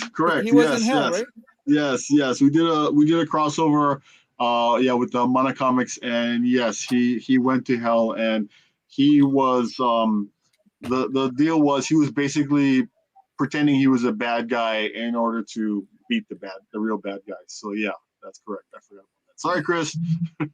Too tired. Lack of sleep.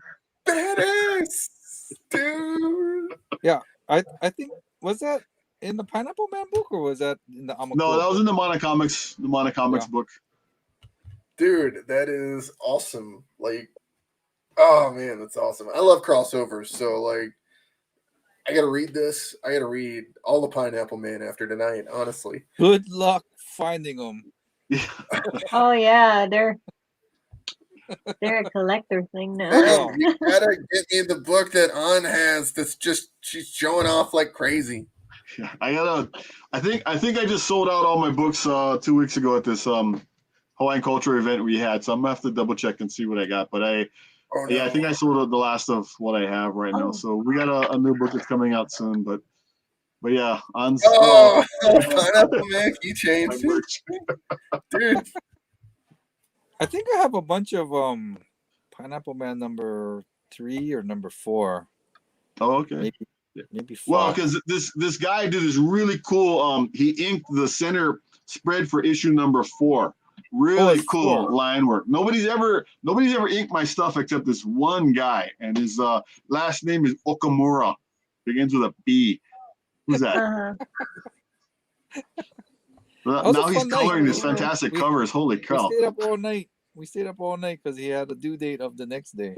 Yeah, he tells me, "Hey, I can ink your stuff." I'm like, "I'm gonna go to press." He's like, "No, I can do it." I'm like, "Are you sure?" And so he inked some of my pencil stuff, to try it out, and then he cranked this thing out. Totally was a zombie when he handed me the paper back. Yeah, so we were still working on paper, people. Yeah, it's like drawing, Everything I do is on paper.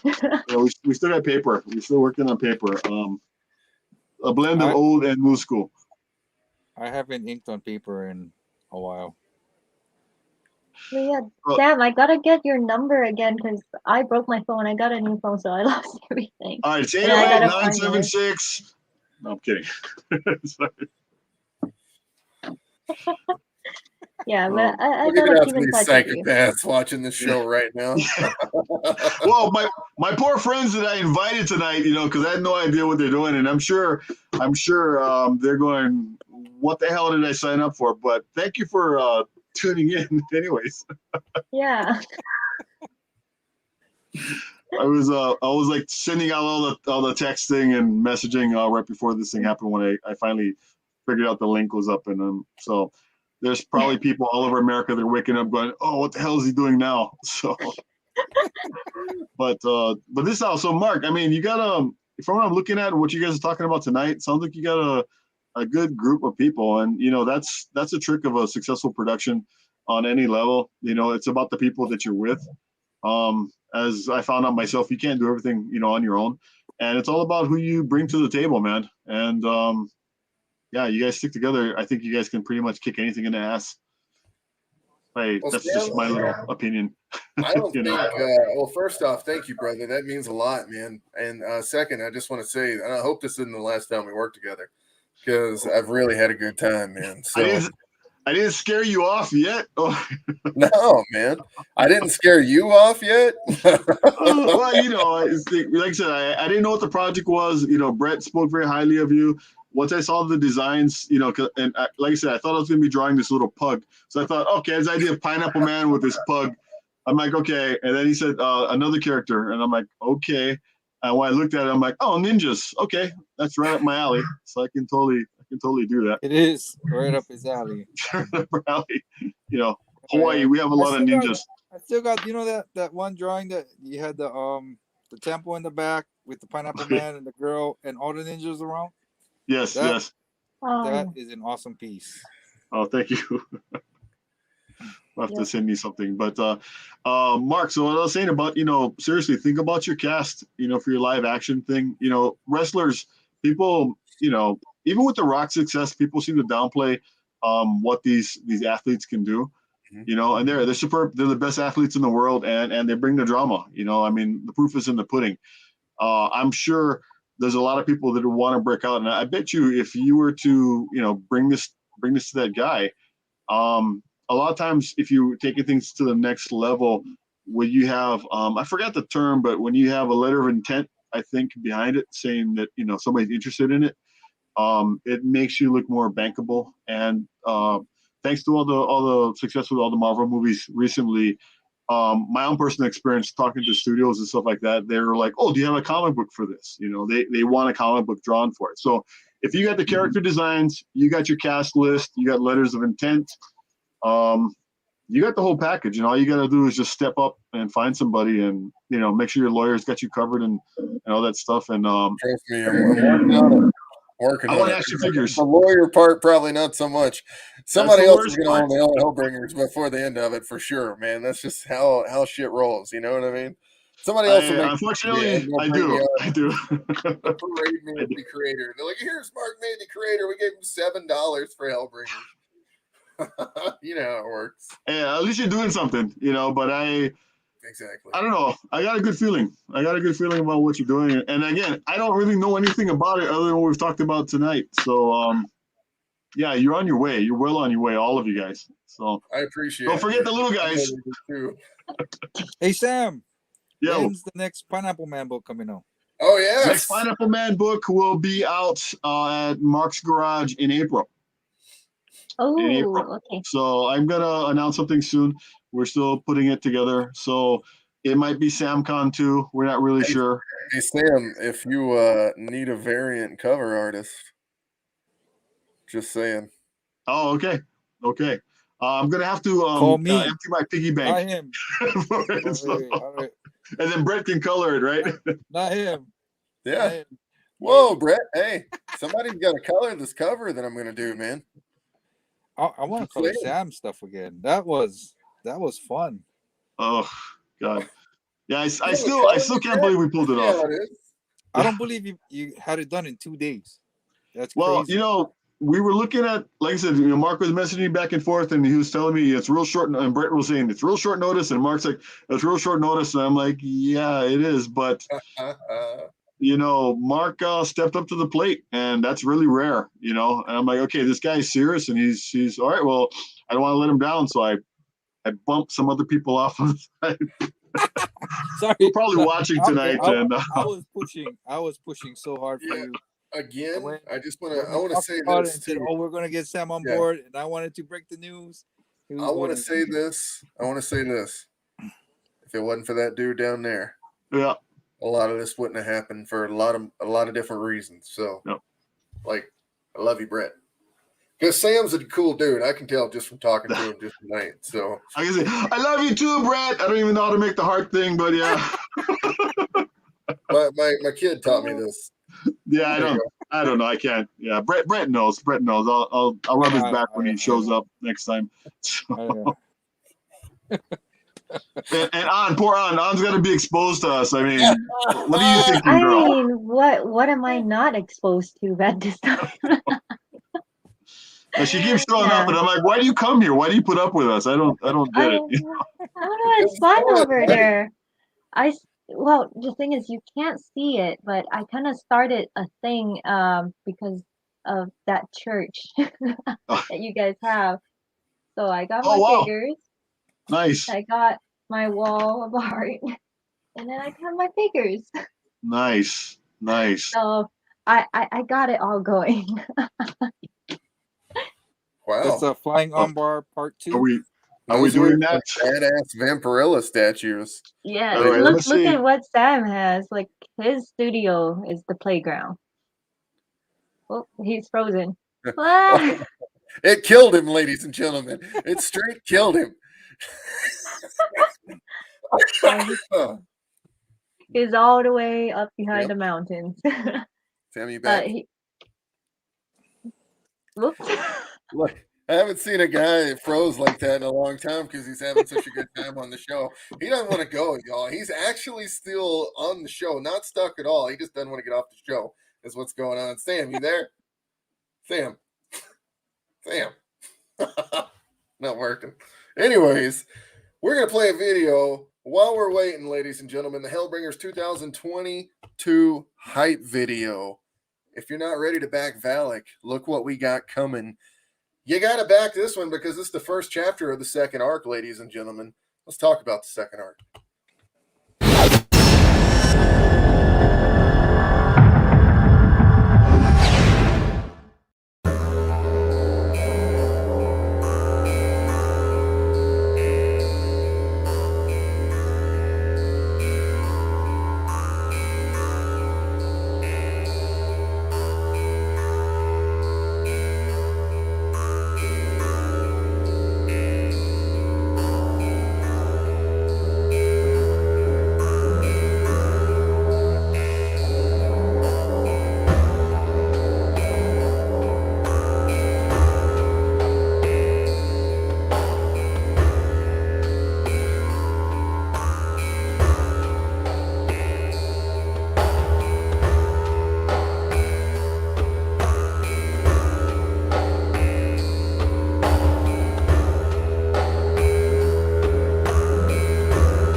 All right, guys. Sam's back. What's up, Sam?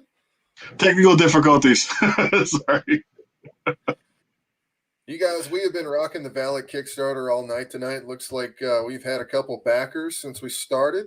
If you guys haven't had a chance yet, go back to Kickstarter. We're sitting at $3,180. Our real goal in my head is $7,000, but we've got some amazing stretch goals on there for you guys. If you haven't checked them out yet, make sure to check them out. I'm going to tell you a couple of them right now. If you haven't backed the Kickstarter, why back it? What makes it awesome? Why do we need more people to back it for these amazing stretch goals? You have random Hellbringers cards that will be added at 8,000. If you haven't played the game yet, we throw in random game Hellbringers cards that are super limited and not being made anymore. Mark signs all the books at 9,000. If you want me to sign your book, I'm totally going to do it, no matter which book it is. Valak, the enamel pin, we will do a free enamel pin for you guys at $11,000. Just so you guys know, those things are costly for sure. Also, at $18,000 for a stretch goal, we'll be doing a Valak and Bushi Kawaso challenge coin, and that will be way awesome for you guys. You won't even have to buy it; I'll just be giving it away. And if we make it to 25,000, I'll do hand painted remarks on every single cover. Whew. Limited to one for the books per customer. Hand painted. So let me know. And we got a long way to go in 8 days to get there. So, guys, we got one more video for tonight. That's the Jengar and Shred hype video for 2022. But we're going to end with that. So I want you guys to just say whatever you want to say for the rest of the show. Who's first? Are we signing out? Oh, yeah. Well, I want you guys to at least talk a little bit before we go, because I know you haven't talked in a long time. So I'm gonna leave the floor to you, folks. Go for it, Like I say, I'm gonna be the salesman. It's a great book with a lot of it's a great variety of art in there, and it all meshes well. It's a great support for the Hawaiian local artists, and we do have other guys that are not here, but of course it's the Hawaiian community. But anyways, just if you can back it, just because there's just so many great people like Brett, there's Sam, there's Connie, Dennis. Oh my God, I found out about his artwork through this. So I am blown away. I love his artwork. So you're backing a lot of great talents that are of lesser seen. So you're giving us pretty much an opportunity to shine and have a shot at it. So it means a lot when you guys support it. And yeah, if you can back it, back it. If you can't, like, share, subscribe, share the heck out of it so that it gets it into the vision of other people. Valak the Sorcerer's Revenge is what she's talking about, ladies and gentlemen. If you haven't checked it out yet, please get on Kickstarter. Please go check it out. We have an amazing, amazing book we're putting out to you guys.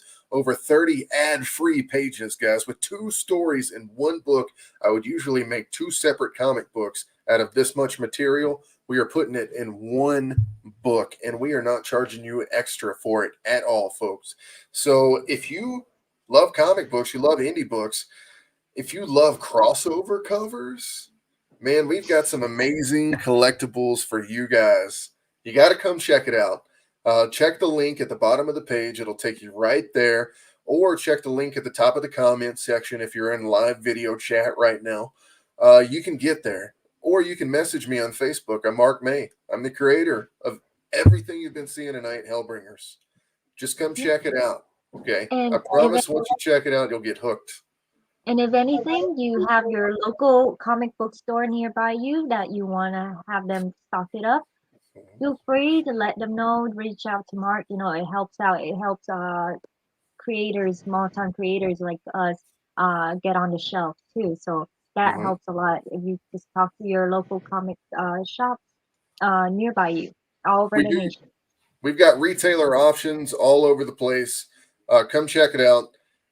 If you haven't seen the production of what our books look like, guys, do you have a moment so I can show you Hellbringers Dawn of the Devil from March so these people can see what our productions kind of look like from the inside? You gotta say it in a metal voice. Dawn of the Devil. Come on, you got the beard. You gotta work it, man. Work it. Come on. This preview works itself. Okay. You ready? Bring it.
James Cosmo here. I've heard that there's a new comic coming out, and it's called Hellbringers, Dawn of the Devil. And that's coming out supported by Kickstarter. So it might be worth a watch if you're into things like mythology, history, and war, like I am. It might be worth a watch. Take care. Bye-bye. Hi, Mark May. I just wanted to say I'm so excited to hear about your comic book. That's fantastic news. You know, I mean, obviously it's going to be an intense comic book. It sounds a little bit like Hieronymus Bosch. I don't know if that was an influence for you, but I absolutely am so impressed that you managed to get something done during the lockdown. A lot of people have really struggled to be productive during this period of time, so well done you.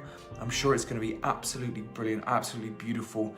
It sounds a little bit like Neil Gaiman. The Sandman. It sounds a little bit like that, which is very topical right now. Obviously, Netflix are making the Sandman into a series, which is going to be really, really cool. So I'm sure yours is going to be just as good. And congratulations!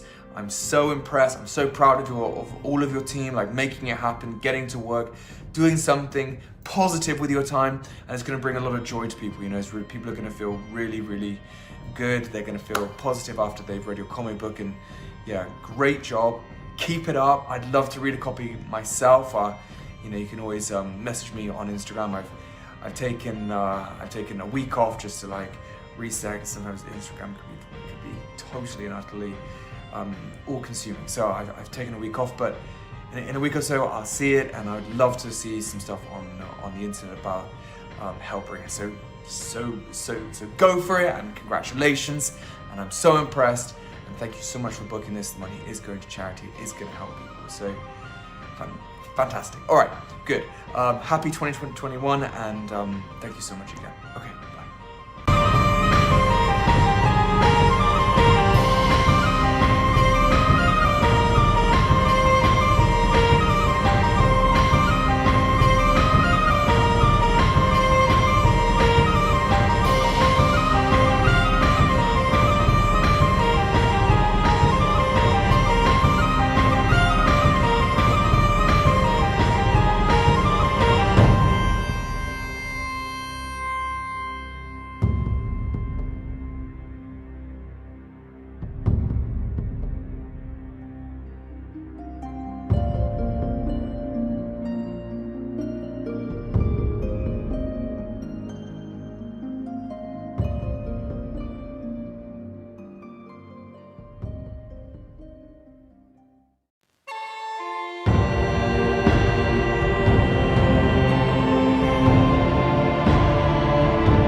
So, anyways, that was the Hellbringers Dawn of the Devil video.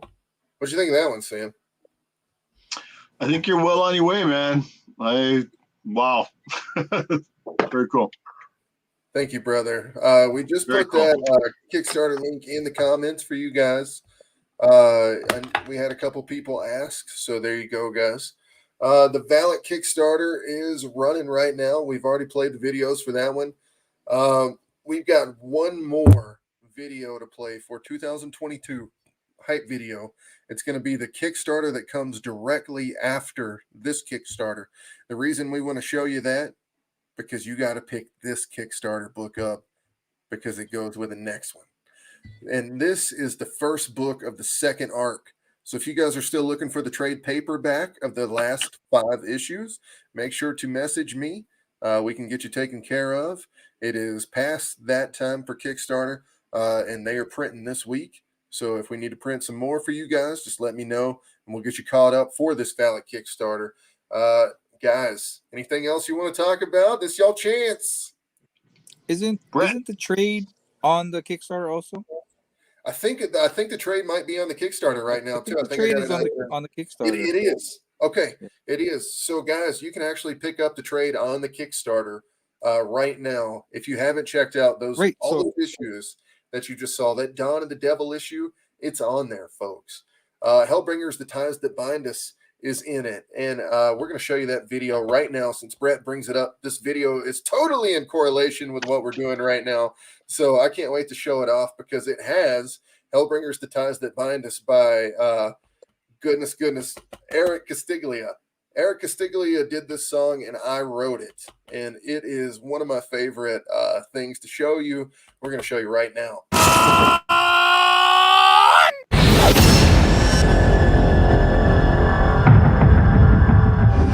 She seeks her husband, the devil.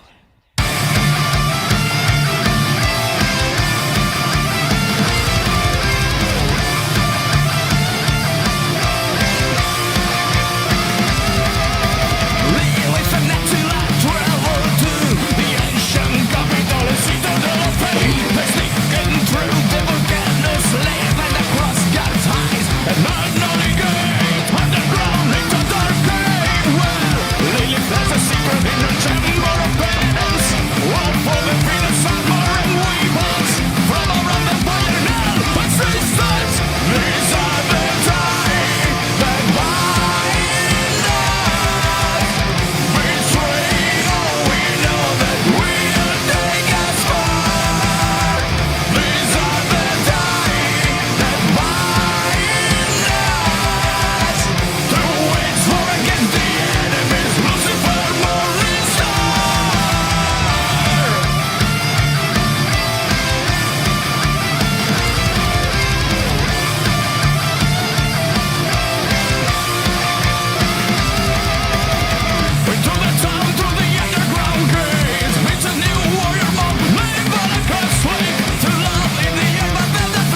All right, guys, that was Hellbringers, The Ties That Bind Us. Since Brett brought up the trade paperback, we could show you every one of these videos. Since we just showed you Hellbringers, Dawn of the Devil, we've already shown you Hellbringers, Ties That Bind Us, which is the last chapter before this one that introduces Valak, the character that is actually in this book that we're talking about tonight, Valak the Sorcerer's Revenge. Awesome segue there. Another segue, since we've been talking about Hellpug tonight, is to show you the quick Hellpug video. The first time me and King Marino ever worked together. This one right here, super proud of. And I think you guys will like it too. So we're going to go ahead and show it to you right now. Without any further ado, ladies and gentlemen, the Hellpug and Velocicock intro video from King Marino that we launched 420 of this year.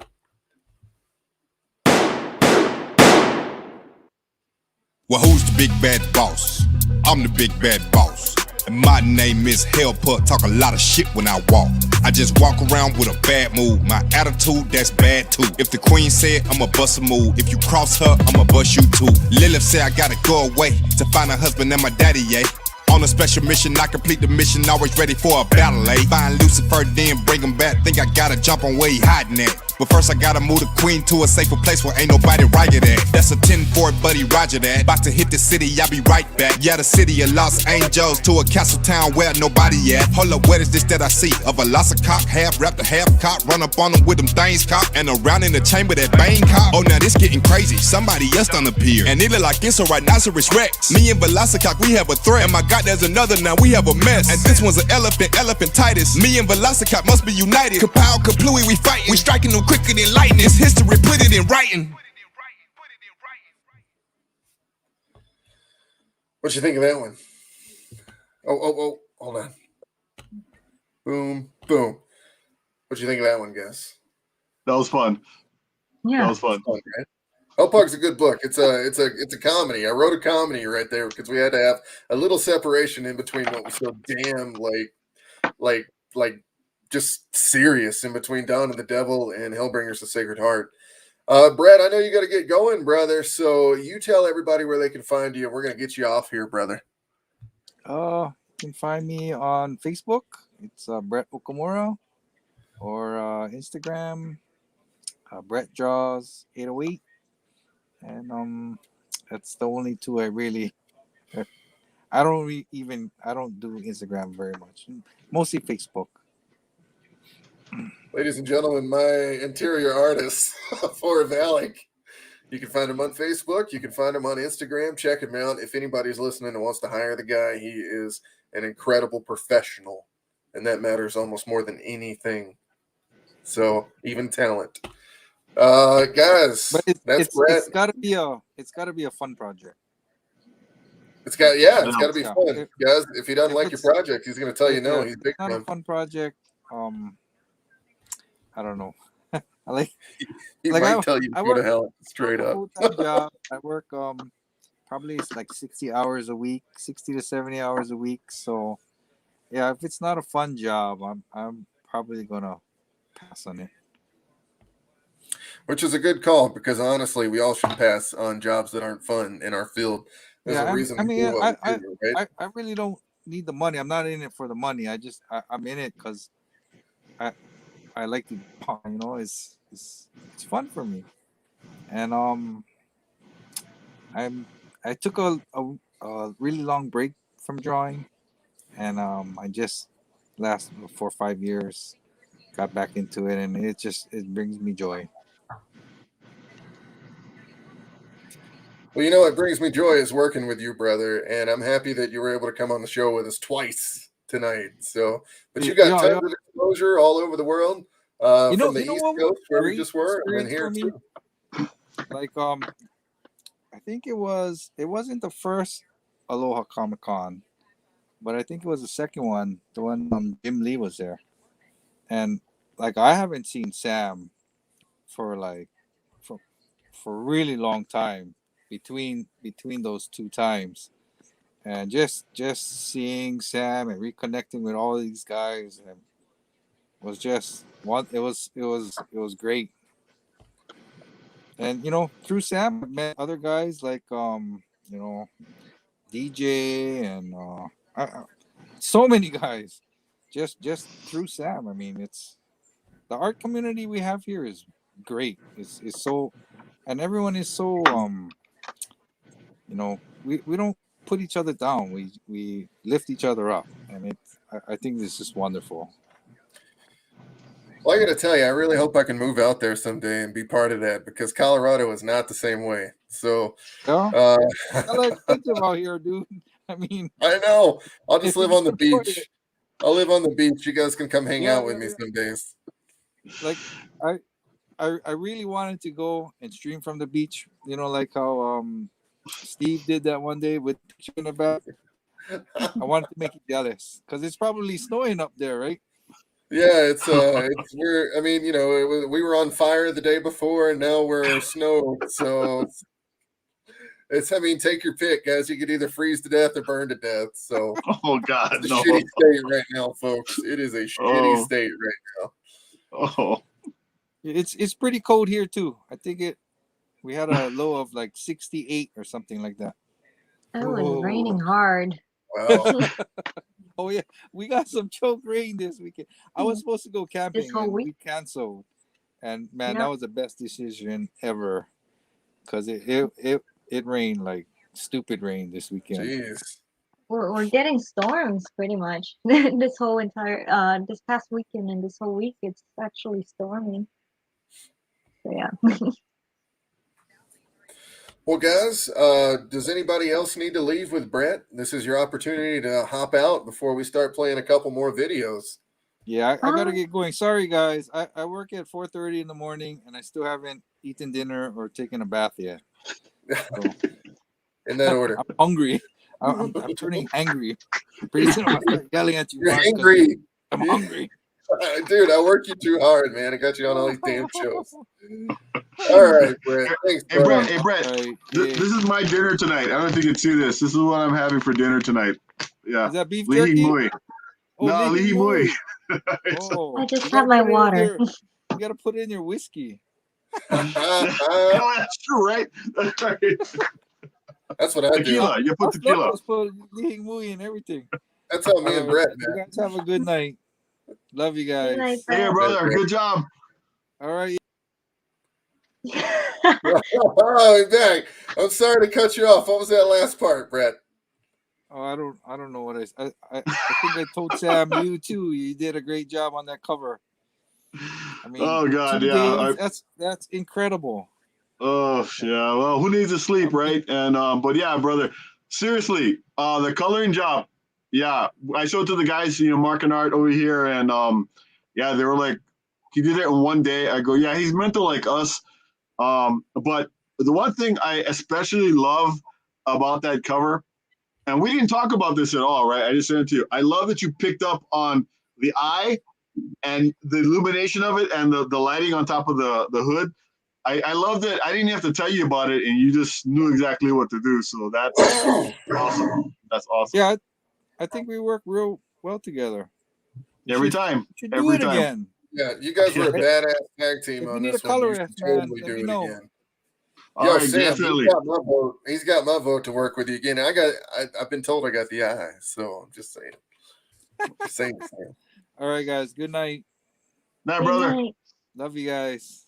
Love you too, brother. All right, guys, this is your chance. Do you want to hop or do you want to see the next two videos? Let's see it. Bring it. Yeah. And I want to catch up with Sam too. After. All right. Well, there we go, folks. We're going to bring it then. All right, folks, here we go. So the next book and the last one that we'll show you the making of is the first Jengar and Shred, #1. Here it is.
was the making of Jengar and Shred right there for number 1.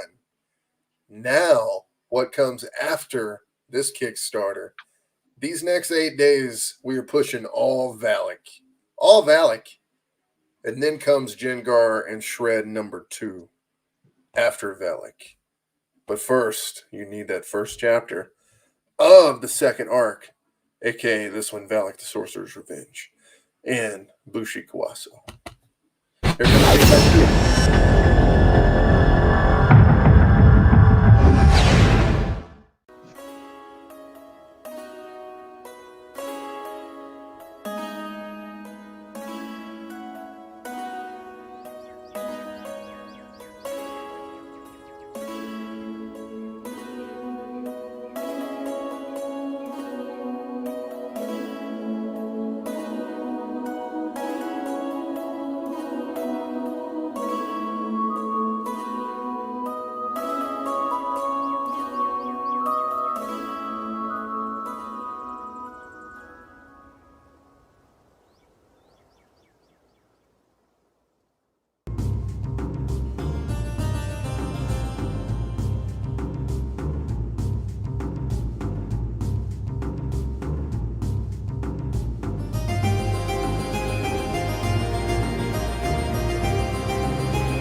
And so I'm sitting here with all this art, and it's literally on the other side of this computer, but it's covers for Jengar and Shred 2 that I cannot share until this campaign is over with.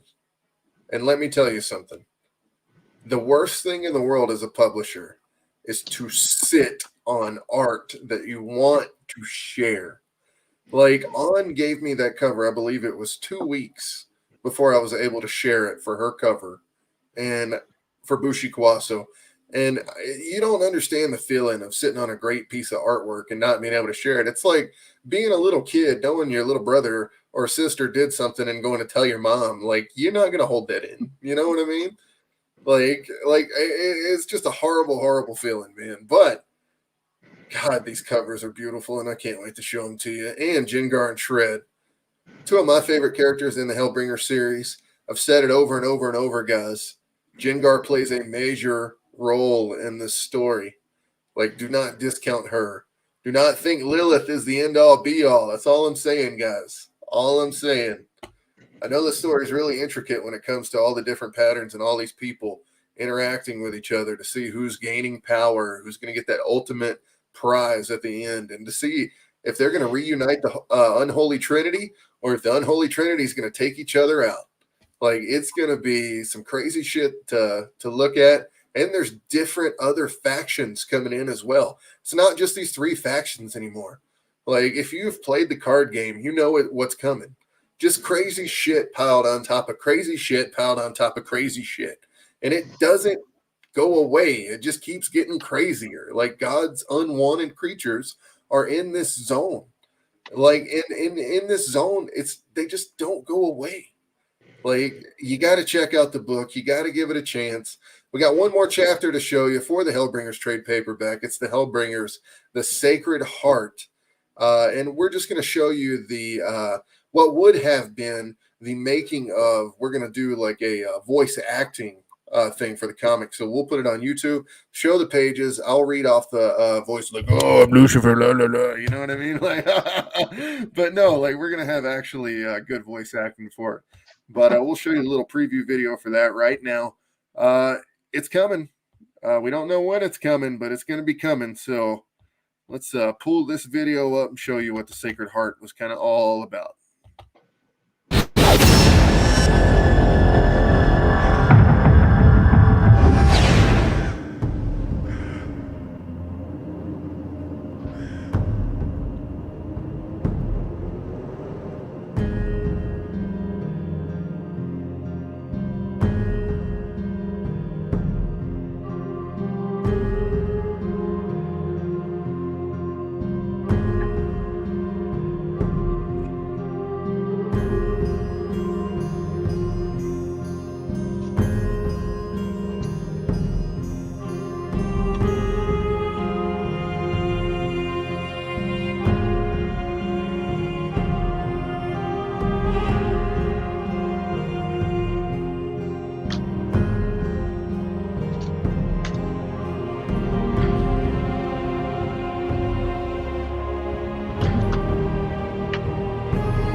But obviously, it did not come in 2021 September, and it has been this long, and I still not have completed that. If I can just get a second one of these days, I can sit down in front of the computer, do a little voice mod, have Adina come down, do the girl voices, and we'll call it a day. You know what I mean? But I just haven't had the time yet. It seems like we're always running a project.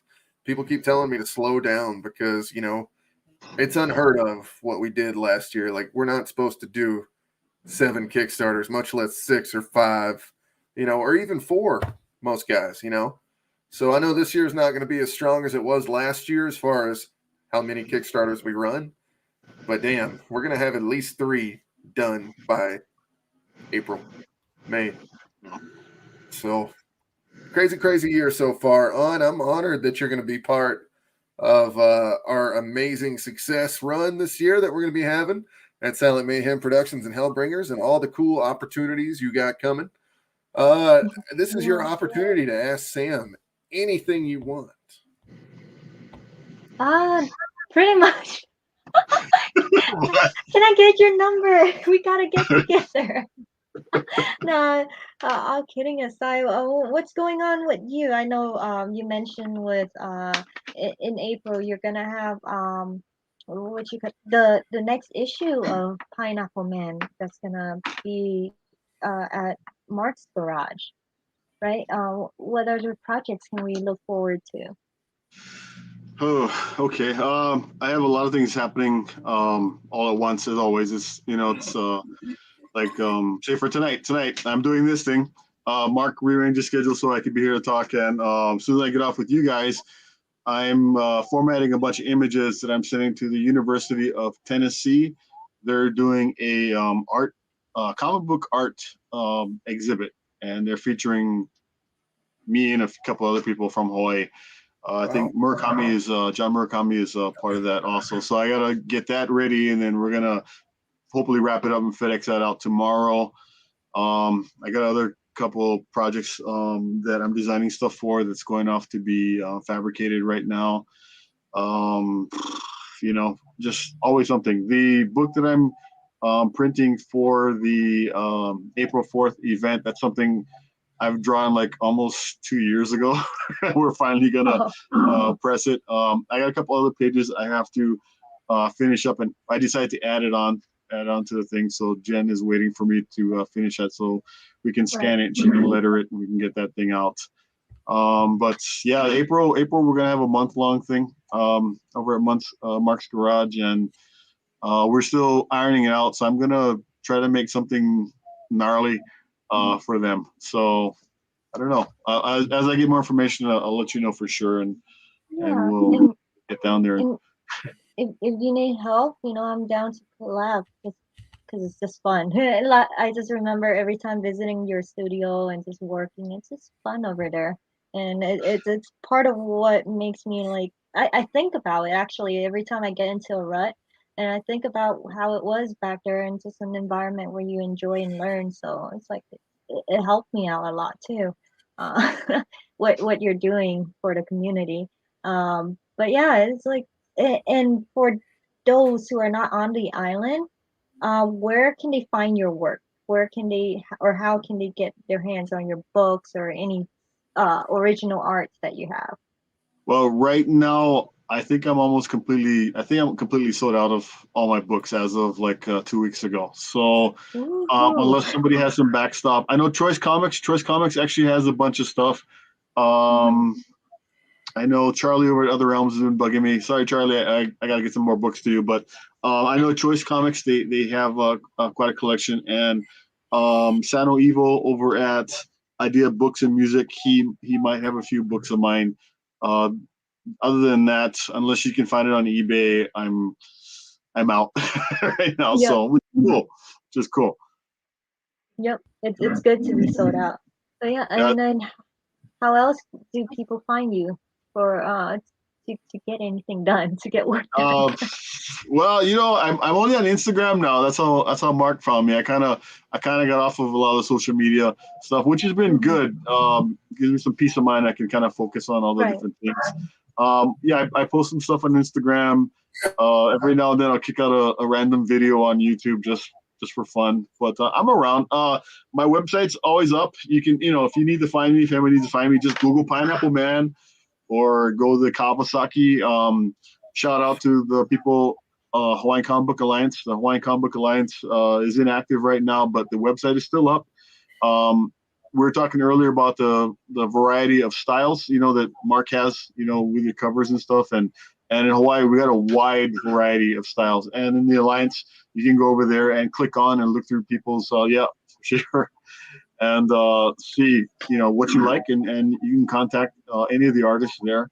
And, maybe you guys can network. But I just love what you're doing, man. I love that you got all these people together. And I'm looking at the videos and I'm listening to the music, and I'm cinematically, I think of things in movies all the time, and cinematically, all the groundwork is there. It's just wouldn't it be a badass? Wouldn't it be? What's that?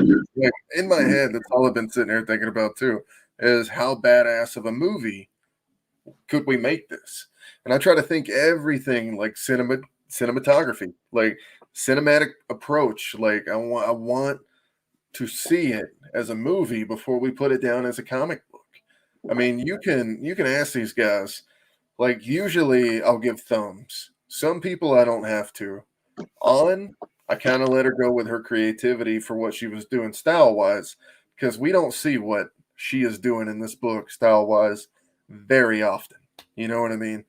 So it's going to be an incredible experience to see what she's got. It's going to be an incredible experience to see what we got for the rest of the year with all the different artists that we'll be working with. And hopefully we can bring these guys back to work with us again. To tell you the truth, man, like it was about doing a project with a friend. And by doing it, I kind of got a couple more friends, and it's kind of awesome. You know what I mean? Like, I hope this isn't the last time me and On ever talk, is like when we get done with this campaign. You know what I mean? Like, because she's been awesome to help with. She's been an amazing friend. Like, just meeting you tonight. You're pretty badass yourself, dude. I mean, like, we would drink some beers immediately. You know what I mean? But I'm just saying, like, it's the cool thing about this gig is you get to meet so many different people, and, you know, they don't all have to like you, and you don't have to like all of them. The truth is we're here to do a job. You know what I mean? And if we can do the job to the best of our ability and create something that's beyond all of us, that's not just me, it's not just her, it's not just Brett, it's not just you for the cover. I mean, all of us together, like kind of just putting something out there to the world, and we're taking a chance, man. And you know what? I'll get my ass kicked over this. Like I'm the guy that will take the flack for whatever we get for this story. You know what I mean? And it's happened a million times already. Like, I'm making a story about the devil. Come on, guys. I mean, eventually I'm going to get assassinated. You know what I mean? But it's, I mean, Jesus was on the show earlier tonight, guys. I mean, I'm pushing all the right buttons here. So it would be a good movie. I just hope I live long enough to get to see it, Sam. Is pretty much what I'm saying. You know, don't go there with that. I mean, you know, it's you know, controversy is always a good thing to kind of, you know, help fuel the machine, you know, and create awareness and stuff like that. But, you know, the thing is, there's always going to be haters out there. There's always going to be haters out there. And I've been saying it for years. It's scary for creators to put their stuff out there, because the second you do that, you're vulnerable, you know, and a lot of people who sit on the couches and they don't do anything, and they're going to, you know, armchair quarterback what you're doing. Yeah, it hurts, but don't pay attention to them. It's like they say, don't read the comments. I mean, you know, just do what you're gonna do, and if you like it, don't worry about if somebody's gonna like it. Just do it because you like it. Because if you like it, I guarantee you, at a bare minimum, there's 100 people that like the same thing you do. And what I was telling my students when we had our school, and I tell other designers and stuff like that, if you're gonna design something, if you're gonna do it as a professional, make something that you want to see. Make something that you would buy. You know, make something that you wouldn't be embarrassed to give away as a present to somebody. And that formula pretty much has worked out for me all these years. And, you know, it still blows me away every day. But yeah, we don't have time to worry about what other people think. Just make something that you want to make and just do the best you can. That's all you can do. That's what we're trying to do, man. We're trying to make the most badass project we can possibly make. It looks badass. Why not start with hell? Why not start with the devil? Let's just get it out of the way. I can make superhero books every day of the week after this for the rest of my life. Just get the hard stuff out of the way first, man. I got this deep, dark thing inside me. Let's just let it out. You know what I mean? And so, and by doing that, it's kind of a therapy. People don't understand this, but writing these books, like, I mean, even Jengar was like, I mean, character-wise, she's my mom. Like in that sense, like that's kind of like all these different characters. You're working some shit out. You know what I mean? So it's been fun to write them. It's cool that you have all this experience. You know good things. You have the eye, and by you telling me that you like the project, that really means a lot, man. You didn't have to say it. You already got paid. You know what I mean? No bullshit. Like, I mean, you know, forgive me for saying that. I just talking straight, but I mean, it's great. I mean, it's kind of exciting, you know. I mean, I keep thinking like Middle Earth, you know, kind of action. And again, I'm coming into this. I didn't really know what I was becoming a part of today. And you know, I'm just doing a cover. That's really nothing. But I see the amount of time and thought and detail that's gone into this. And then you're adding another element, like say On's work. Yeah, dude, you're building a universe, and That's the way to do it. Seriously. Hell yeah. Man, I stayed up till 12:30 for that, ladies and gentlemen. That felt great. Hey, it's totally worth it, man. Sam, you have been an absolute treat to have on the show, man. We usually run the show for 1 hour. Tonight we have ran it for 2 hours and 30 minutes. And we Holy cow. usually run it at 7 Mountain Time. Niobe Comics Niobe Comics comes in and he says, I said hell. So Larry in the house, ladies and gentlemen, Larry Higgins. I am a big fan of Larry. Thanks for coming on, brother. Larry has seen me twice tonight. Like, we're all over the place on these shows. I might not ever sleep again, guys. The wife's going to wake up at 6 a.m. So 6 a.m. she wakes up, that means I got to wake up at 6 a.m. I'm going to start shipping stuff at 6 a.m., guys. I didn't eat today until dinner and lunch. Like, was it lunch or dinner? I can't even remember anymore. Like, but this is the life. This is life. You want to be a publisher? This is what you get. I remember when I used to be doing this right here. See what On's doing? That's what my life was. I was just drawing every day. This was a year ago. And then what did I do? I fucking made a comic. Don't fuck up and make a comic, artist. Don't do it. See, that's the goal I have. But we gotta get the you thing out is, more. I'm learning from mistakes. Here's the thing, On, you've got forever to do this, man. Like get your published cover work out there first. You're getting all these opportunities, run with them, then come back and do this. Because let me tell you something, you ain't gonna have time to do nothing if you become a slightly public. Like, just don't do it right now. Like, publishing wise, it's a terrible idea. No, it's what you call it. I am aware of what goes on into the comics and what goes on into production and stuff like that. I am learning from the best of the industry. So there's a lot of people that have gone to hang around and watch. Not only now I'm like in the middle of the project as being a part of it, but yeah, I am not rushing anywhere. I have projects in the back of my mind, and that's why when I get involved into any projects going forth like this, my main goal, isn't just to make money. Money is there so that I can buy art supplies and stuff like that, or like support my life, I guess, in a way. But the most important things that I put in is, what can I learn from this project? Am I gonna be able to learn and pick up things that I wouldn't be able to just as a bystander, just watching? So that's the main thing. I'm here to learn. I'm in the stage of learning. I'm still a student. Well, you know me, I'm a no bullshit guy. I have not steered you wrong at all. Any conversation that me and you have had, I have been straight up with you, even if it's not what you want to hear. You know what I'm saying? So I hope you've learned a little bit from me. Do you think you've learned anything from me? Like I said last time, communication is a key thing. To make a comic book, it's not just about the art. It's not just about the art at all. It's not it's about storytelling, and when you're a part of a team, it takes a whole village to tell that story. It's not just the writer, it's not just the artist. You got to be able to communicate as a whole team. So communication was a key thing that I learned to do through this project. Well, that is something that I promise you will be something you can hold on to forever, because communication in this industry is key. You can lose clients over it. You can lose printers over it. You know what I mean? There's all sorts of stuff you can lose just from lack of communication. So if anything, if what you learned is communication and how to process the information to the publisher and whoever you're working with, editor wise, anything, if you can take that away, good on you, because that's a major thing you'll be able to take away. But ladies and gentlemen, I learned to be slightly more professional by working with On. And the reason for that is because watching her on these live shows, watching her, the way she presents herself, you know what I mean? It kind of inspires me to present myself the same way. So I'm just saying, like, it's a two-way street. It's a two-way street. You got your studio set up now. Congratulations, Thank nice you. moving in. But I yeah, just you got to got get the it all drawing set. table. I just got to get the Yeah. drawing table in this corner right here. We're going to move that next week. And then once I start back, it's over. I'm not taking any more published projects right now. I'm just going to kick ass on some commissions so I can free draw it for a little while.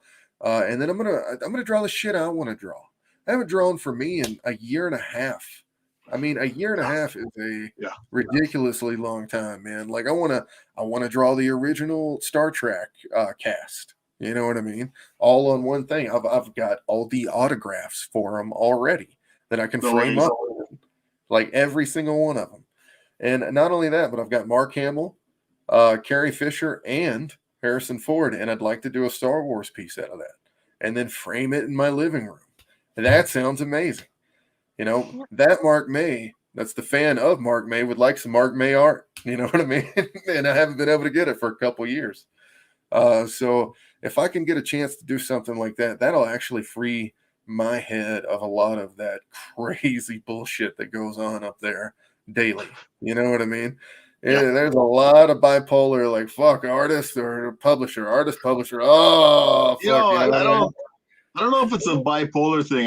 The problem we have, like Anna was talking earlier about, like money and doing it for the money and stuff like that, and we're conditioned to think that we have to follow these certain things to do. I know personally for me, it was really hard to break out of that because I'm always thinking about, okay, it's irresponsible to pursue these things that I want. It's irresponsible to pursue the things that make me happy.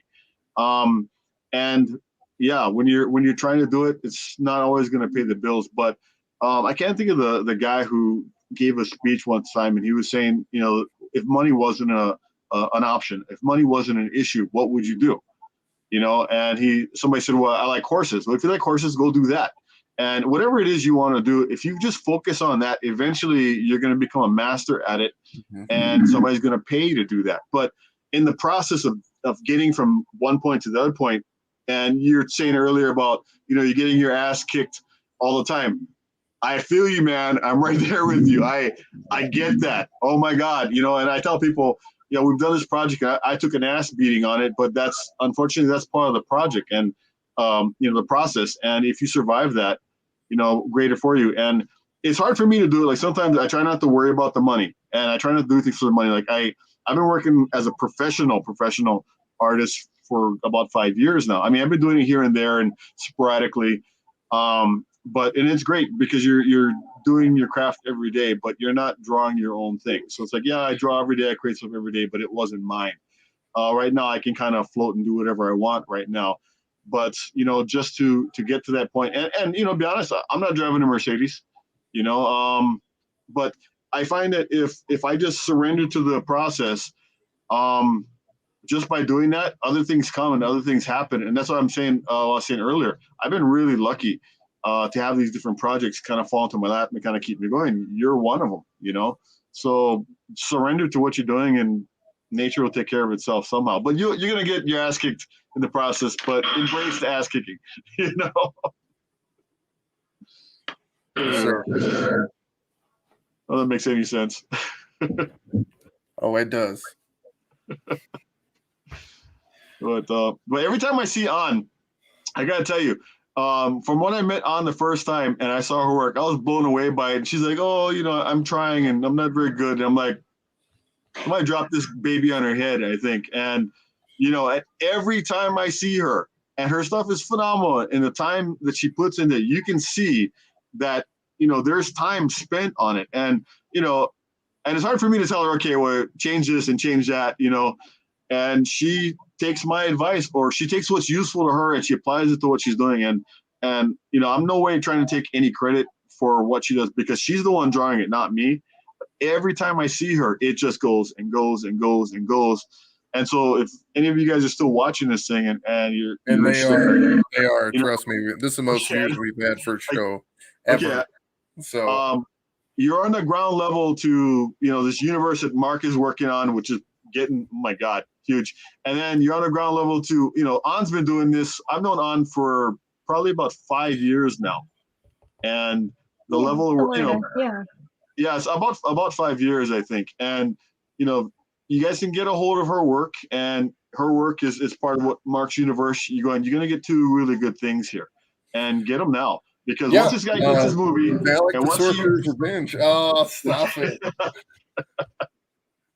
Guys, that is a segue right there, if I've ever heard one. Let's show On's work. Yes, let's show On's work.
All right, ladies and gentlemen, that was Onvu's incredible artwork for the interiors. And then we also showed off some amazing covers as well.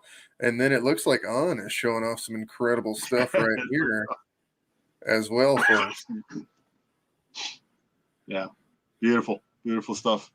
Noby says Steph Wilson was in there. Indeed, he was, with Carrie Ann as the incredible color artist, ladies and gentlemen. On just kicks ass. So she does, indeed. Sorry, I might have missed a bunch of audio because my headphones just kind of crapped out. You're But- totally good. Totally good. Yeah. He says, so is this on Kickstarter? Indeed, it is. Here's the link here, and we've also got it in the comments. We will throw it in there one more time. Ba-doom, ladies and gentlemen. If you check the comment section, you will be able to find the link. You will be able to get 2 stories in one, ladies and gentlemen. That's right, 2 stories in one. Over 30 pages, ad-free pages, might I add. So you are almost getting 2 comic books in one. It's pretty much the coolest thing you could possibly ask for as far as comics, because instead of having to back 2 Kickstarters, I gave them to you both in one book, and it's going to be the same price for the books that it always is. So you guys are getting killed with this one. Larry says, okay, so you know what you need to do then, sir. Yes, sir, I do. You need to come to my show on Monday night. Indeed, I do. Indeed, I do. I need to come on Larry's show. Larry's a good guy, ladies and gentlemen. If you haven't checked out Niobe Comics, the man just got in Exciting Comics number 9, I believe it was, right, Larry? And he did a awesome deal with Antarctic Press. I'm very proud of him. Good guy. I've listened to him for a year. Always been a good dude. I root for that dude. Cool you're on the stream, my man. Guys, how about that Onvu artwork that we saw? And then that cover. And then, I mean, that cover may be available right now, but if I win, like, you know, a large sum of money tomorrow It might not be, ladies and gentlemen. I'm just saying, because that is how beautiful that is. I'm so excited. It was 17, ladies and gentlemen, 17. Let's see. Let's promote Thank you, the guys, Niobe. all 3 of you. On would definitely come on if she can. On, if you would like to. It looks like we could go on. Yeah, you gotta schedule that out. Schedule that out. Don't pass on it, Mark. Yeah, let's do that, Larry. Let's do that. Also, Sam, if you ever want to come on any of these shows with us for the next 8 days, let us know. You've been incredible at promoting, man. Trust me, I know. You've heard me. These lips can sell anything. I didn't scare anybody off, huh? I guess. No way, man. It's cool. Actually, the dynamic of the show tonight has been working perfect. So much so that we're not only getting more viewers than we've ever gotten, but we're keeping those viewers. So, been an incredible experience for that. So, guys, without any further ado, don't forget the trade paperback is on the Kickstarter right now. We're going to show you the year-end review of all the covers that we've had so far for Hellbringers, and we're going to go ahead and show that to you right now.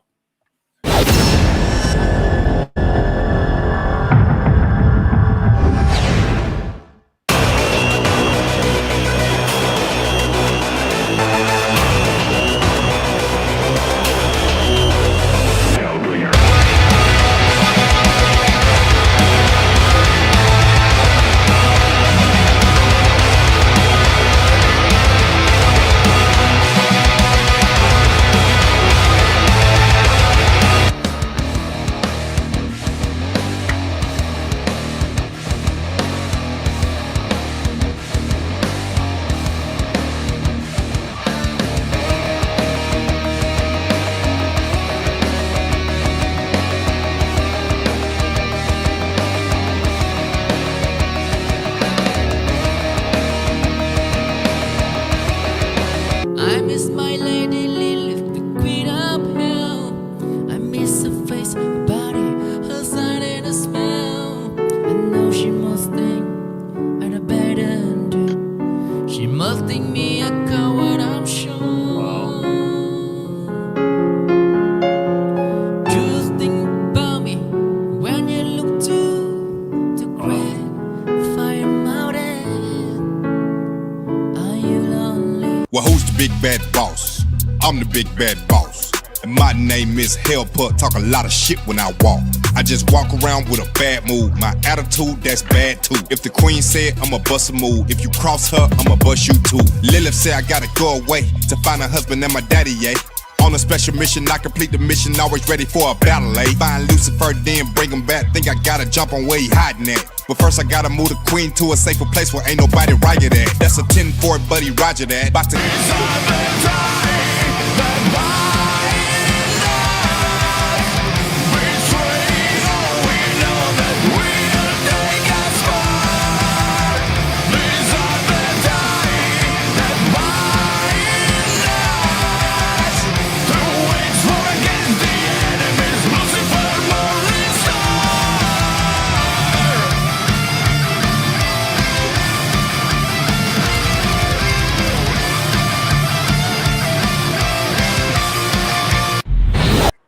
Ladies and gentlemen, the man with the tank top is in the house again, ladies and gentlemen. Brad, do you mean to be back on here? He's fresh and clean. You guys are still going? I just jumped out of the shower. Dude, are you kidding me? By the time this show is over, my wife's going to be waking up to go to work. I'm going to have to stay up all night. Hey, this is what you do when you want to push a Kickstarter. You know what I'm saying? Almost one over there? Yeah, probably around 1 o'clock for Mark. But Niobe saying, remember to put the link in the description of the video. So that's on YouTube. Yes, sir, yeah. I will. Larry is the man with the plan when it comes to the knowledge. Yes, sir. Brett, so you've showered, you've ate. What'd you eat? Yeah. What did you say? What'd you eat, man? I had pork chops with mushroom gravy. Sounds good. Brett, let's see the guns. You got the tank tops, man. Let's see the guns. And I got no guns. And some lihing moi and some whiskey. There you go. There you go. There you go, Brad. I got the guns for all I of hope, us right There there. you go. good whiskey.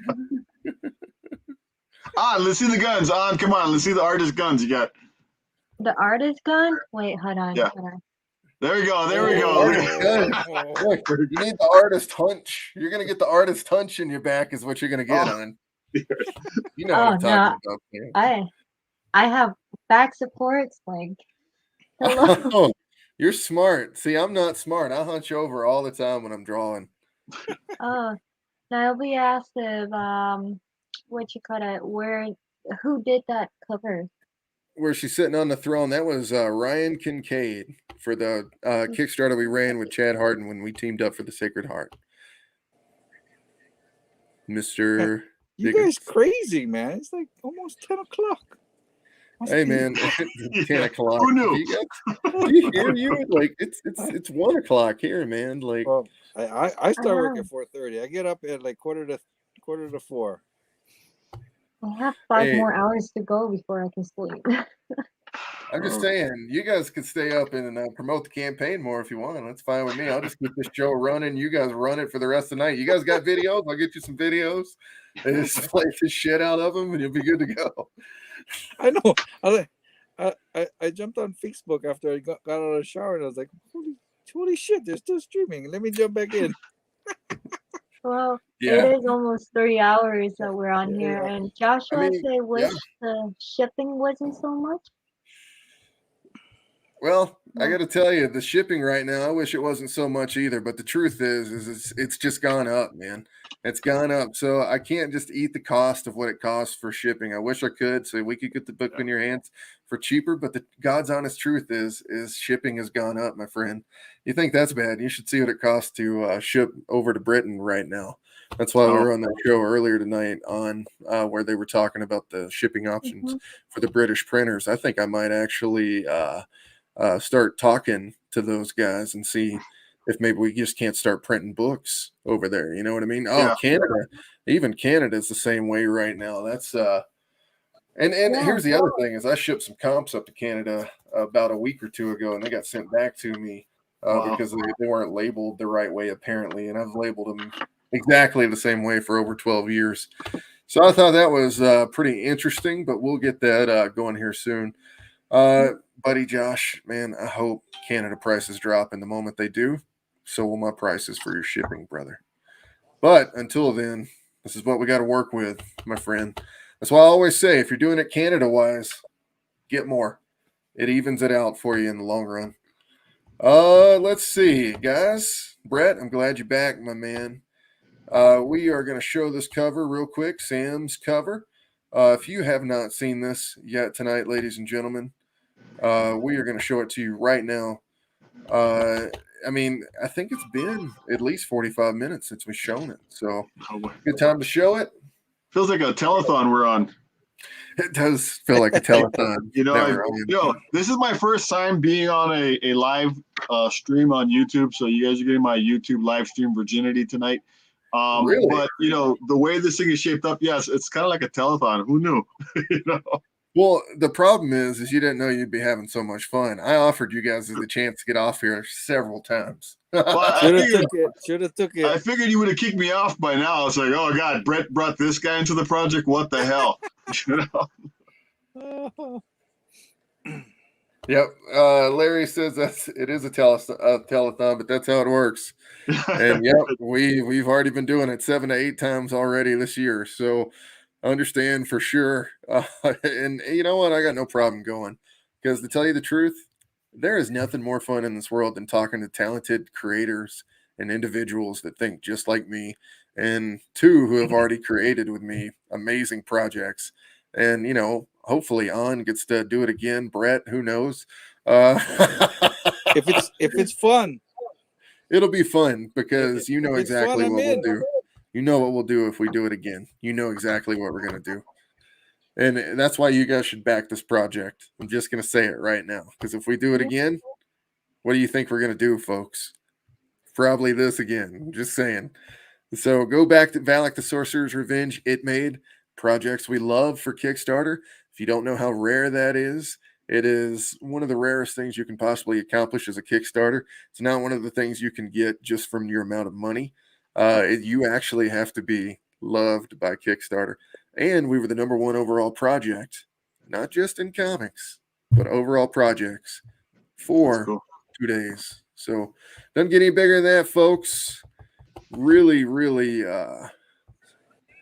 really cool. You know what? Larry says he wants to see one of my covers. Yes, let's see. Let's show one of my covers. Tell you what, I have not shown off my art here in a little bit. It's my last one for. Oh, nice. Let's see. I'm gonna put this up too. This is my last one right here. This was the BNS exclusive for Hellbringers: The Ties That Bind Us. The first time drawing Lilith in her new costume on a cover, besides her last costume. I really love this design. When I designed it on the spreadsheet, I loved it. Like, I was like, man, I don't know what we did different, but I think it's going to really click with what we got going on for the rest of the story.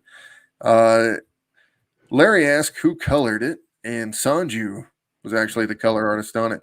I prefer Sanju on almost all the stuff I do, because honestly, like, I've seen other color artists, and the other color artist I really like who colors my stuff is always going to be Russ Cassidy, just because it's so much fun to work with a guy. But, you know, Sanju is a master cover artist himself, not just color artist, but cover artist. So working with a guy, you know, if I ever make a slight mistake, he's almost there to fix me in a way, which is kind of nice for a guy who's 36 years old and he's only been drawing professionally for 7 years. You know what I mean? So just what I'm thinking. Larry says he colored one of mine from Justin Hunt. Justin Hunt's an incredible cover artist himself. And yeah, Sanju colors for a ton of people. He's probably colored the most covers ever by now, because he's got at least 12 a week. I mean, at least, you know what I mean? It's insane, that guy. But yeah, there's one of mine, and I might have one more here. This is the Vampirella that I just did for Vampirella 25. The issue where she marries Dracula for the Clan McDonald Comics variant. Thought that was really, really cool. And they put me in a cover gallery on the inside of the book, which was even cooler. So this being a Virgin variant, it kind of made me sad a little bit, because I really wanted to see that Vampirella title with my artwork. But it's left a gap to where I can actually remark the moon, and in between the castles here where the road of blood flows down, the river of blood flows down here. So that's kind of, and guys, the castle, if you read Hellbringers: The Ties That Bind Us, that castle might look a little familiar. Oh, I never said that out loud. Self promotion. That's all good. Yo, you know, your Lilith design, you know what's going to be cool is when somebody dresses up like that at Comic-Con and comes up to you. That's going to be cool. That is. Unless that person is me. Doing too. No, Brett, it would still be cool if it was you, dude. I wouldn't care. Oh, God. I didn't need that mental image. Dude, he wears tank tops on the show the whole time. I mean, come on. It's an upgrade. I'm just kidding, Brett. Maybe we can get on tank tops out there all day, too. No, not dressing up. No cosplay on. Oh no, I only have one character that I have in mind that I would cosplay, but I'm not a cosplayer. I like to be in my own clothes and skin. So yeah. Well, so the trick to that on is what you got to do is you have to design a character that has comfortable clothes, so you can do that. Okay, this. There we go. Yeah. Also, Mark's up to something. I see him looking through his files right now. Well, what are you up to? I thought he like froze or something. I wanted to show you guys the Jengar and Shred title cover by Joseph Michael Lenzner, who Oh, was a huge contribution to our campaign for the first book I ever did on my own as a Kickstarter. And then the following Kickstarter was Shannon Mayer, who Love that. really helped the flow That of is a our beautiful success. Without Shannon these is two amazing. covers, I don't think we would be where we are right now. And I just want to say that I really, really appreciate those guys. Brett, you need to cosplay that one. Oh, all right. Yeah, red is your color. I love Oh this. wait, Larry I says just Boba Fett Guys is in in like for a 2 treat. minutes. checked my was it artist name? I'm bad with names, but the Michael Joseph, what Lister? Yes. Jo- And that is, yes, that's definitely on the bottom of your statue. yes. Yep. Wow. Yeah. No wonder He's I was like, he's I good really people. love that one. So Sam, that was about 20 episodes ago. He was on the show with his wife, Oh, wow. Christina. Wow. Christina's a good friend of mine. Wow. I mean, I've known these guys ever since they sat right beside me at Colorado Springs Comic Con. Commissioned a piece for Sinful Susie. So if you haven't checked out that character, woo, love that design. Woo, Woo. I guess. Nobody Okay. draws women like You get Joseph all the Michael luck with Winsner, ladies the and people gentlemen. I'm you just are. saying, the man looked at 1970s Playboys for 100 years and literally draws the greatest ever. Like, he's a good buddy of mine. He's a legend. I can't talk about the man enough. You know what I mean? And I can't wait to see if he can do a Lilith cover one day. He says he wants to come back and do another, and man, that would save the hell out of us to do another one. But the statue that On has here is Don, I believe. Yes. Don Yes. is the Yep. character that he created. Yep. If you guys really want to see something amazing here, we're going to turn this around just for a second. And I don't know if you guys can see it up there on the wall. You gotta put me off the screen. You're soloing me. Oh, no. Okay, hold on here. There we go. You guys see that? What? You got one of what? Is that a print That or is that is- original? That is the original cover art, ladies and gentlemen. Dang. So that is the Wall of Fame right there with all the different Hellbringers cover artists that I've been able to afford so far. So we've been doing amazing projects. We've been lucky to work with the people that we've worked with. Chad Harden was great to work with in the beginning, and then Joseph Michael Linsner was great to work with. Rich Bonk. I mean, talking about a professional, guy for insides of the book, Gary Kissel, who's now doing IDW and GI Joe. I mean, the whole thing, like Rich doing Nexus for Dark Horse coming out next year after we got done doing Jinkar Shred. And then, Ed Smith working for Source Point Press now after we worked together with Hellpug, doing Second Place. And, Ron Charles Williams does almost any indie book he can get his hands on because he's so fast and amazing. I mean, these guys are getting epic opportunities, not just because we work together, because of their work ethic and what they do. And it's really cool to see where they're going. And I can't wait to see where you guys take your careers as well, On and Brett. And Sam, you've had an amazing career already, but Lucky. I've been you lucky. never know. Life keeps going. You know what I mean? And you never know what's coming next. And hell, if you think you're right and we're gonna get that movie, then I can't wait, man. I like to say anything is possible. I mean, I've been close to that area a few times, so I know it's possible. I mean, I was trying to develop something before I moved back to Hawaii. When I moved back to Hawaii, that's pissed a lot of producers off in LA. They were hunting me down. They were calling me. They wanted to find out what I was doing, and I'm trying to figure out. Well, I'm nobody, but if these people are getting upset or interested in what I'm doing, then I must be doing something right. And nothing's guaranteed in life, but just the fact that you do something, that's great. So, with yours, and I like the fact that you said that your lead is this WWE wrestler.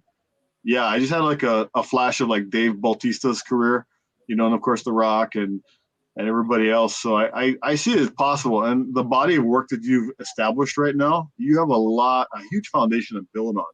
So that's nothing to sneeze at. But don't forget us. Yeah, I want action figures. I'm working on it. Actually, here's the thing: is the company that I could have worked on it with. It sounds like just the initial design would have been about $17,000, and I was like, man, I just don't have the money.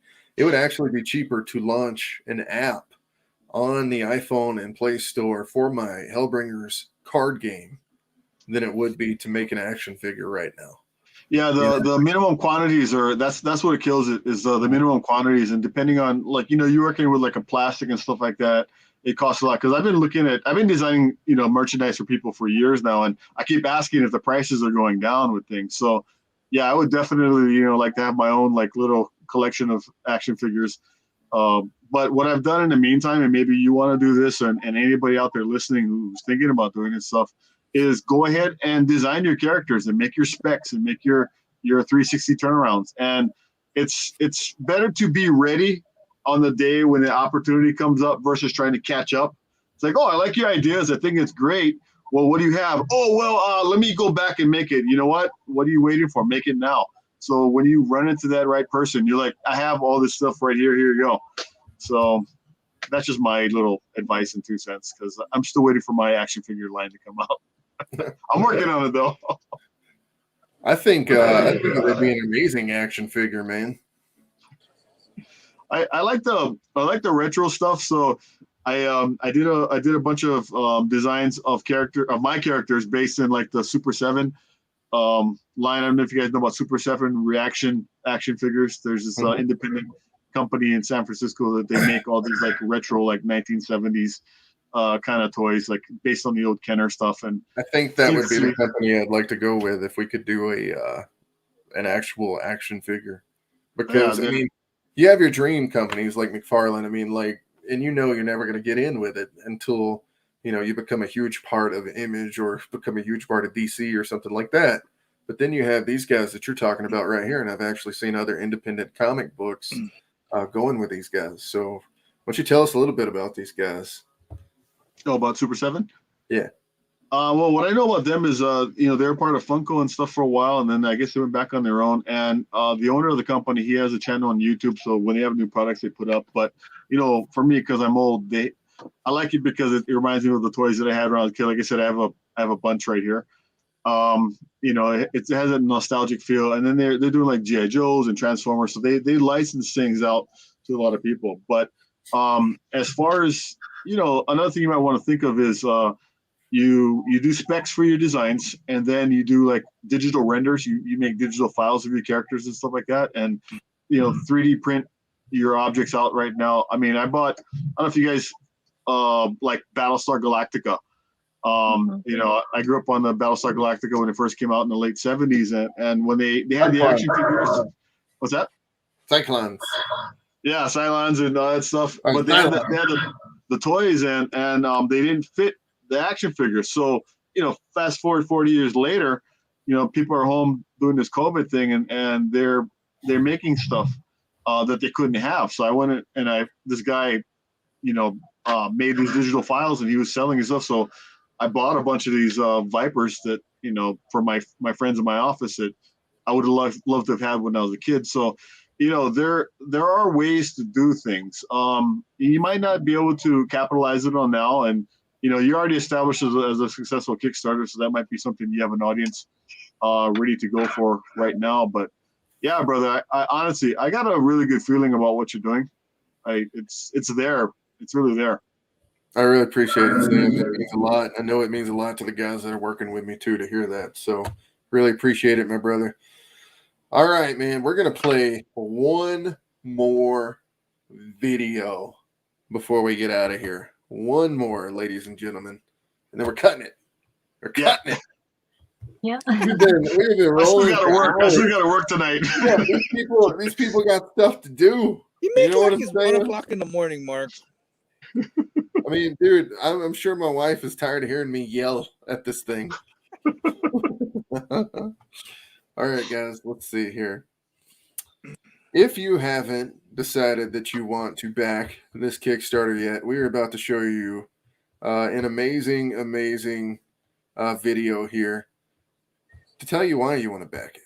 So here it is. Without any further ado, the new Valak Hype cover video, and this is going to be the last video of the night, ladies and gentlemen, before we come back and say bye. Here we go.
All right, ladies and gentlemen, that was the last Valak video of the night. We have told you everything we're going to tell you all night about Valak the Sorcerer's Revenge and Busi Kawaso. 2 books in one.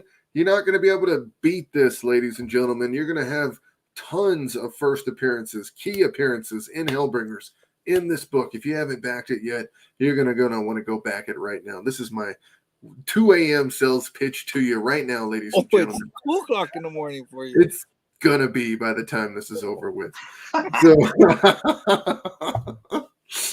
So ladies and gentlemen, you have a chance to get the Hellbringers trade paperback, the first 5 issues that we've made in 2020 up to 2021. You're gonna get Hellbringers, the Sacred Heart. You're gonna get Jingar and Shred #1. You're gonna get Hellpug and Velocicock. You're gonna get Hellbringers, the Dawn of the Devil, Hellbringers, The Ties That Bind Us, all in that one book for the trade paperback. You can pick it up right now on the Kickstarter and then do add-ons for Valak. That way you can pick up Valak, The Sorcerer's Revenge, as well, the first chapter in the second arc of the Hellbringers comics. You can get the entire first arc in the trade paperback. You can get the entire first episode of the second arc, 2 comics that should be separate issues, and any other publisher would do that to you. And we're going to give them to you both in the same book, ladies and gentlemen. Same book. You get 2 books. 2 books. All these great cover options. You got Mog Park. You got Anvu. You got Brett Okamura. You got John J. Murakami. You got Sam Campos. You got freaking freaking Steph Wilson and Carrie Ann coming in together with a freaking cover. You're going to have my mystery cover selling like crazy. I don't know why, guys. You haven't even seen it. You got all these other guys. You've seen their covers. They're great. You know what I mean? Go pick them up. I mean, guys, the list goes on. Stephen Pulava. That's the best way to say it. Stephen Pulava. Known this guy for 7 years, Brett. That don't make you feel bad when I get your name wrong sometimes, huh? Listen. Has ties to Hawaii too, right? He's from here. So his whole family's from there, but he's from Denver. He's Mile High Island is what we like to call it over here. So, ladies and gentlemen, Steve did that incredible cover. I think it's some of his best work. And then there's Andy Lee, who absolutely destroyed that cover and did an amazing job for the Bushi cover. I mean, we have some amazing covers. And I mean, we have been selling this thing since, 2 weeks ago. And we got funded the second day. The second day. We worked our asses off that first night to get almost all the way funded. And that never happens. And let me tell you something. We did such a good job. For about 3 hours also, right? That night? I think we streamed for about 3 hours too. We sure did. That first night's usually the longest one. And tonight we came back on with a vengeance in mid-campaign because of Sam's cover. And we wanted to show it off. We wanted you guys to know who Sam was. And that way you could know exactly what's going on with this project and the feel of it and the cultural vibe to bring in all these Hawaiian artists together as an alliance, as a whole, and to make something bigger than themselves. And to tell you the truth, it's been an amazing experience that I get to share in, because to tell you the truth, it's their experience and I'm just getting to watch along. You know what I mean? And it's incredible, incredible feeling. And to just be on the outside looking in right here, it's great. So to have met you people in the short time that we've known each other, the way we've known each other has been an incredible experience as well. Something we'll all hold on to forever. Even if it's just little things here or there, we'll keep them forever. Except me and Brett, we're going to be best friends for a long time. Yeah, because you're my favorite artist, that's why. Oh, come on. Larry says, I see some good work on, On's absolutely killing it, Larry. I think you should hop on that right now for sure, Larry. Guys, it has been a pleasure. On, tell them where they can find you. I'm on Facebook, and you can find me by my name there. Or I'm on Instagram at ONK97. So that's Oscar Nancy Kilo 97. ONK97. Yeah. And I will try to Twitch whenever I can again. I don't know yet. I usually Twitch on Tuesday and Thursday. But yeah. Ladies and gentlemen, that was On. Brett, tell them where they can find you again, my friend. Facebook, Brett Okamura. Instagram, Brett Draws 808 or Brett Okamura.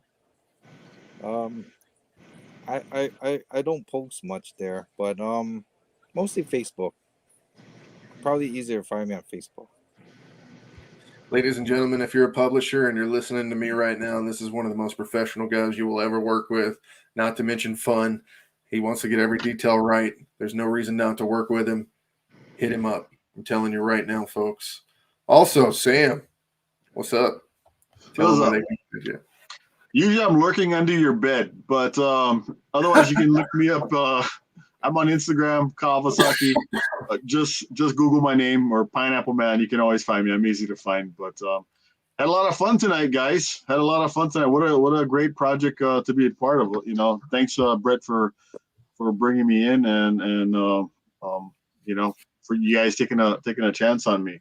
I guess we're signing off. So I want to give a shout out to my baby mama, Allison, and my 3 wonderful kids who are sleeping right now. Alex, my oldest son, Lucas, my little 6-year-old, and my 3-year-old girl, Olivia, who I have to get up early in the morning and make them all breakfast and stuff like that and lunch. But so thank you guys so much for everything.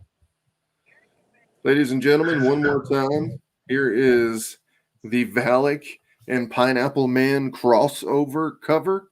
I can't tell you what an honor this is, sir, to even be a part of this. Like, even after tonight, talking to you has made it even more special. Like I guess I didn't comprehend it as we were all like making it. It just there's so much shit that's been going on the past 3 weeks. Like my brain has been just off the root. I mean, because we've been moving. There was Christmas, like, and trying to survive at the same time. You know what I mean? Along with shipping Kickstarter stuff and trying to get shit printed. You know what I mean? Like there's so much that people don't hear about. I wish I could just keep a camera. And Steve actually told me to do this. Stevie P, the guy who did the cover, he said I should film myself all day. That way people can actually see what I'm doing, because he understands what I'm doing all day, but maybe somebody else doesn't. That way they can be like, why the hell is that guy not drawing right now? You know what I mean? Guys like me. I'd like to show you why I'm not drawing right now instead of just tell you. You know what I mean? Like that way you could be like, I feel fucking bad for this guy. How is he not falling down yet? You know what I mean? But if they only knew, man. If they only knew. That's why it's been cool having you on, Sam, because it's almost like you're my spirit animal. You're spouting off exactly what I've been trying to tell people the whole time. So it's been great. I've never been anyone's spirit animal before, so I'm honored, sir. I'm honored. No, trust me, the honor is all mine, man. Thank you again for making this incredible cover. Brett, thanks for doing the covers as amazing as you did them. It's Brett's best color job ever. Brett kicked ass. Yeah, he did. This is the only color job I ever did for you. That's why. It's got to be the best. You know, Jen freaked out when she saw it, Brett. She was like, holy crap. Her exact words, all caps, holy crap. So Larry says Brett is my spirit animal. It's hilarious, Larry. Brett is a hell of a spirit animal to have, dude. Let me know. If you don't, you got it. You're running short on time, or just give me a call. Well, it's a good network, man. Good connecting. It's just Mark. It's been awesome, bro. That's all. I love that. I love that. That's by Connie Joe Litz, ladies and gentlemen. Connie is amazing. I love Connie, and I met her twice, and I got to work with her, but she's awesome. And I love this thing too. It's just fantastic. Dennis F. Drought right here, ladies and gentlemen. That dude is amazing. You better watch him. I'm telling you right now, that is a talent not to sleep on. He is making his first comics published debut in this book. And one more we're going to show before we hop off here, and that is Jade Gibson. And she will be on the show tomorrow night, the Mayhem Show, episode 50, ladies and gentlemen. The episode 50. Lewis Perry will be making his return, possibly. Ladies and gentlemen, you guys know Lewis Perry. This is a picture of us at Colorado Springs, and this is a picture of him when he misses the show. Nice. That doesn't look like him at all. It looks just like it, Brett. It looks just like it.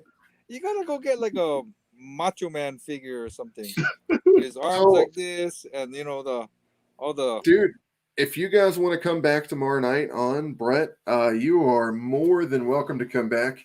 We're going to run the show just like we ran this, and we can do it as everybody will be the guest, not just Jade. So if you guys want to do that, let me know, and we'll promote the hell out of this campaign some more. Larry, snap it to a Slim Jim indeed. He knows all about Lewis. But then tomorrow will be 7 your time, right? 7 my time tomorrow night, if anybody can make it. Sam, I know that's going to be way too early for you, my brother. Really.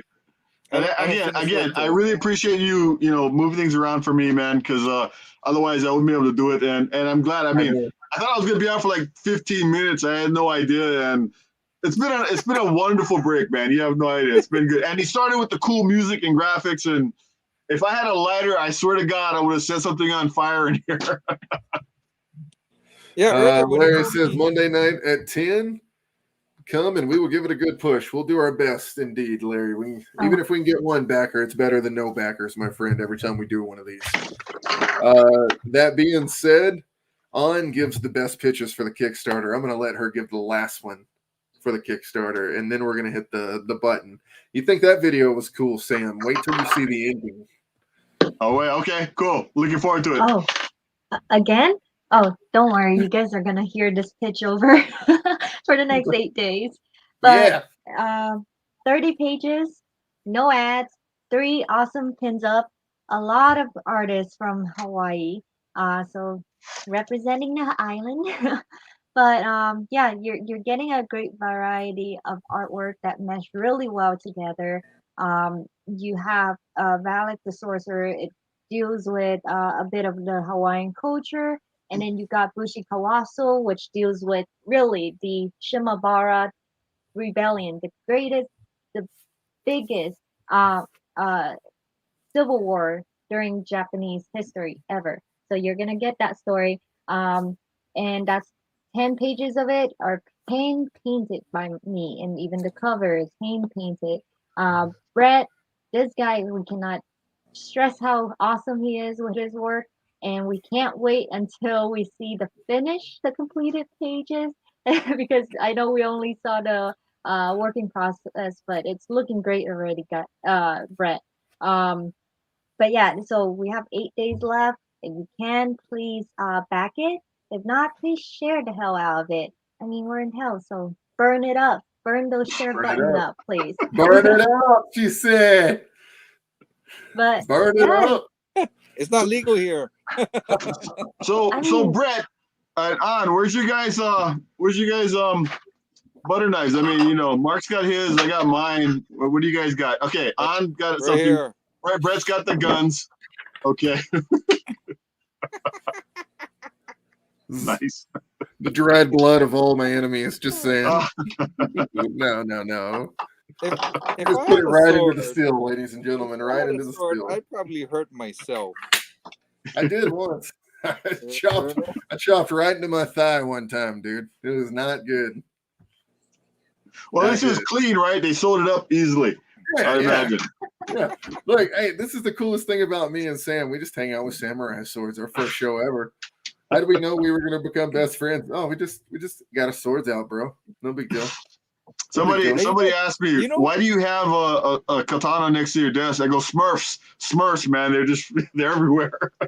Yeah. They did one of these. They looked at me, and they still work with me. So. and last but not least, the man with the sword, Sam Campos. You guys saw his special cover that is just added to the Kickstarter, and these are gonna be really low in numbers of production. So grab it now while you can. It's just $20, I believe, but you can make it gold, chrome version, whatever you want. Check it out in the Kickstarter. Take your time on the option, but you only have 8 days, so do it as fast as you can. But yeah, plenty of things. Please check it out, and if not, please share. Mm-hmm. Yeah, that's right, folks. Even if you can't back it, sharing it helps us out just as much, getting the word out there, letting everybody know about our amazing project. We do as hard as we can to put this out to people. That way they can see it. Doing shows like this at 2 o'clock in the morning, don't even care, because I want people to see this Kickstarter. I want it to have a chance to be able to read the book, to get hooked on Hellbringers, because everything that's on the inside is way more important than the covers that we do on the outside. And that's just the pretty picture that gets you to come in, check out the books, and see what we got on the inside. Because here's the thing, Sam's not wrong. Middle Earth inspired me a bunch. I don't know if you saw the map, Sam, but we even have. Yeah, I saw the map. That's something you should probably offer. I saw that. I can see that as an item somebody would want to have in a frame. You should probably offer that. That's good call.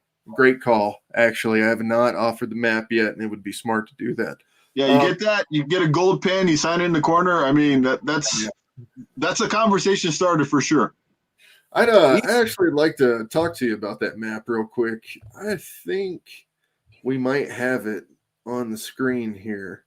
Give me 1 second. Let me see if I've got it. No, we don't have the map, but I'd like to tell you about the map real quick. So we are only in like 1/20th in the story so far of the map.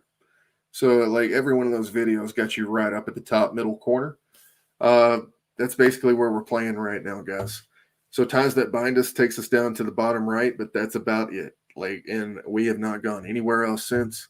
The story could last 400 issues, easily. We're on issue 7 for Jengar and Shred 2 technically, because there's a Hellbringer 0 that happens in between Hellpug and Velocicock and the Sacred Heart. That was actually the first appearance of Hellbringers. You can get that in issue 0, but there's only 6 of those left, and you'd have to message me, and they're $100 a piece. But that is the first appearance of Hellbringers, and it's the end. Once they're gone, they're gone. There was only 250 made. That was in the Art of Mark May Volume 1. I am starting to lose my voice, of course. This is the regular trade cover for the Kickstarter trade paperback cover that you can get the first arc in.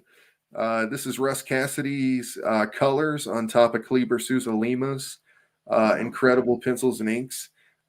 Kleber will be doing the interiors for Jengar and Shred too. So it's going to be an crazy, incredible story, ladies and gentlemen. Don't forget, pick up the first arc now while you still can.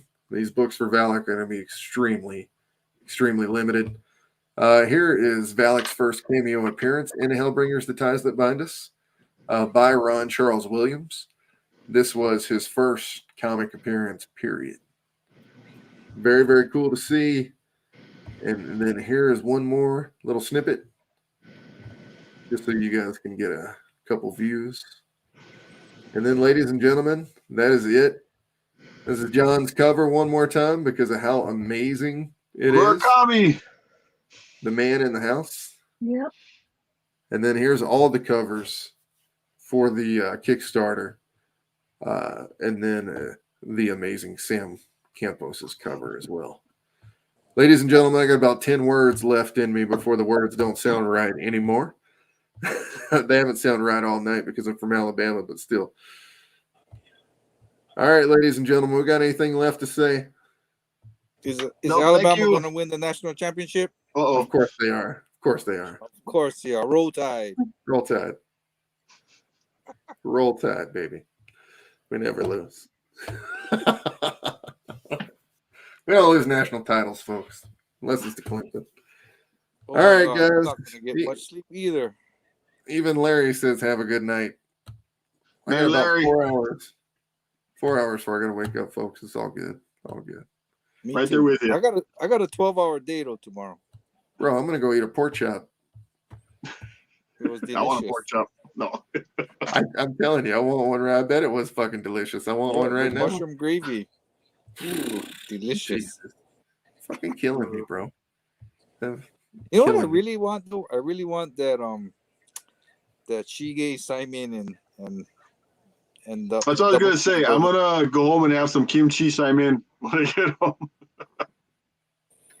Can't go wrong with that. All right, well, night guys. Thank you for everything. You guys are awesome. Good Night, luck, guys. Mark. Good to meet you.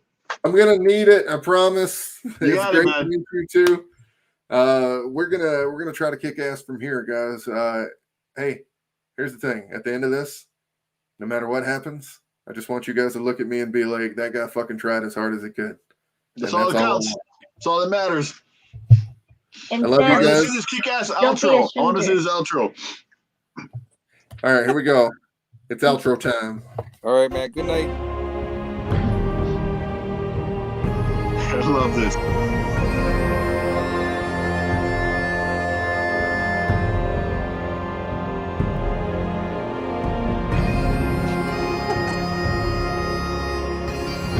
I'll do this.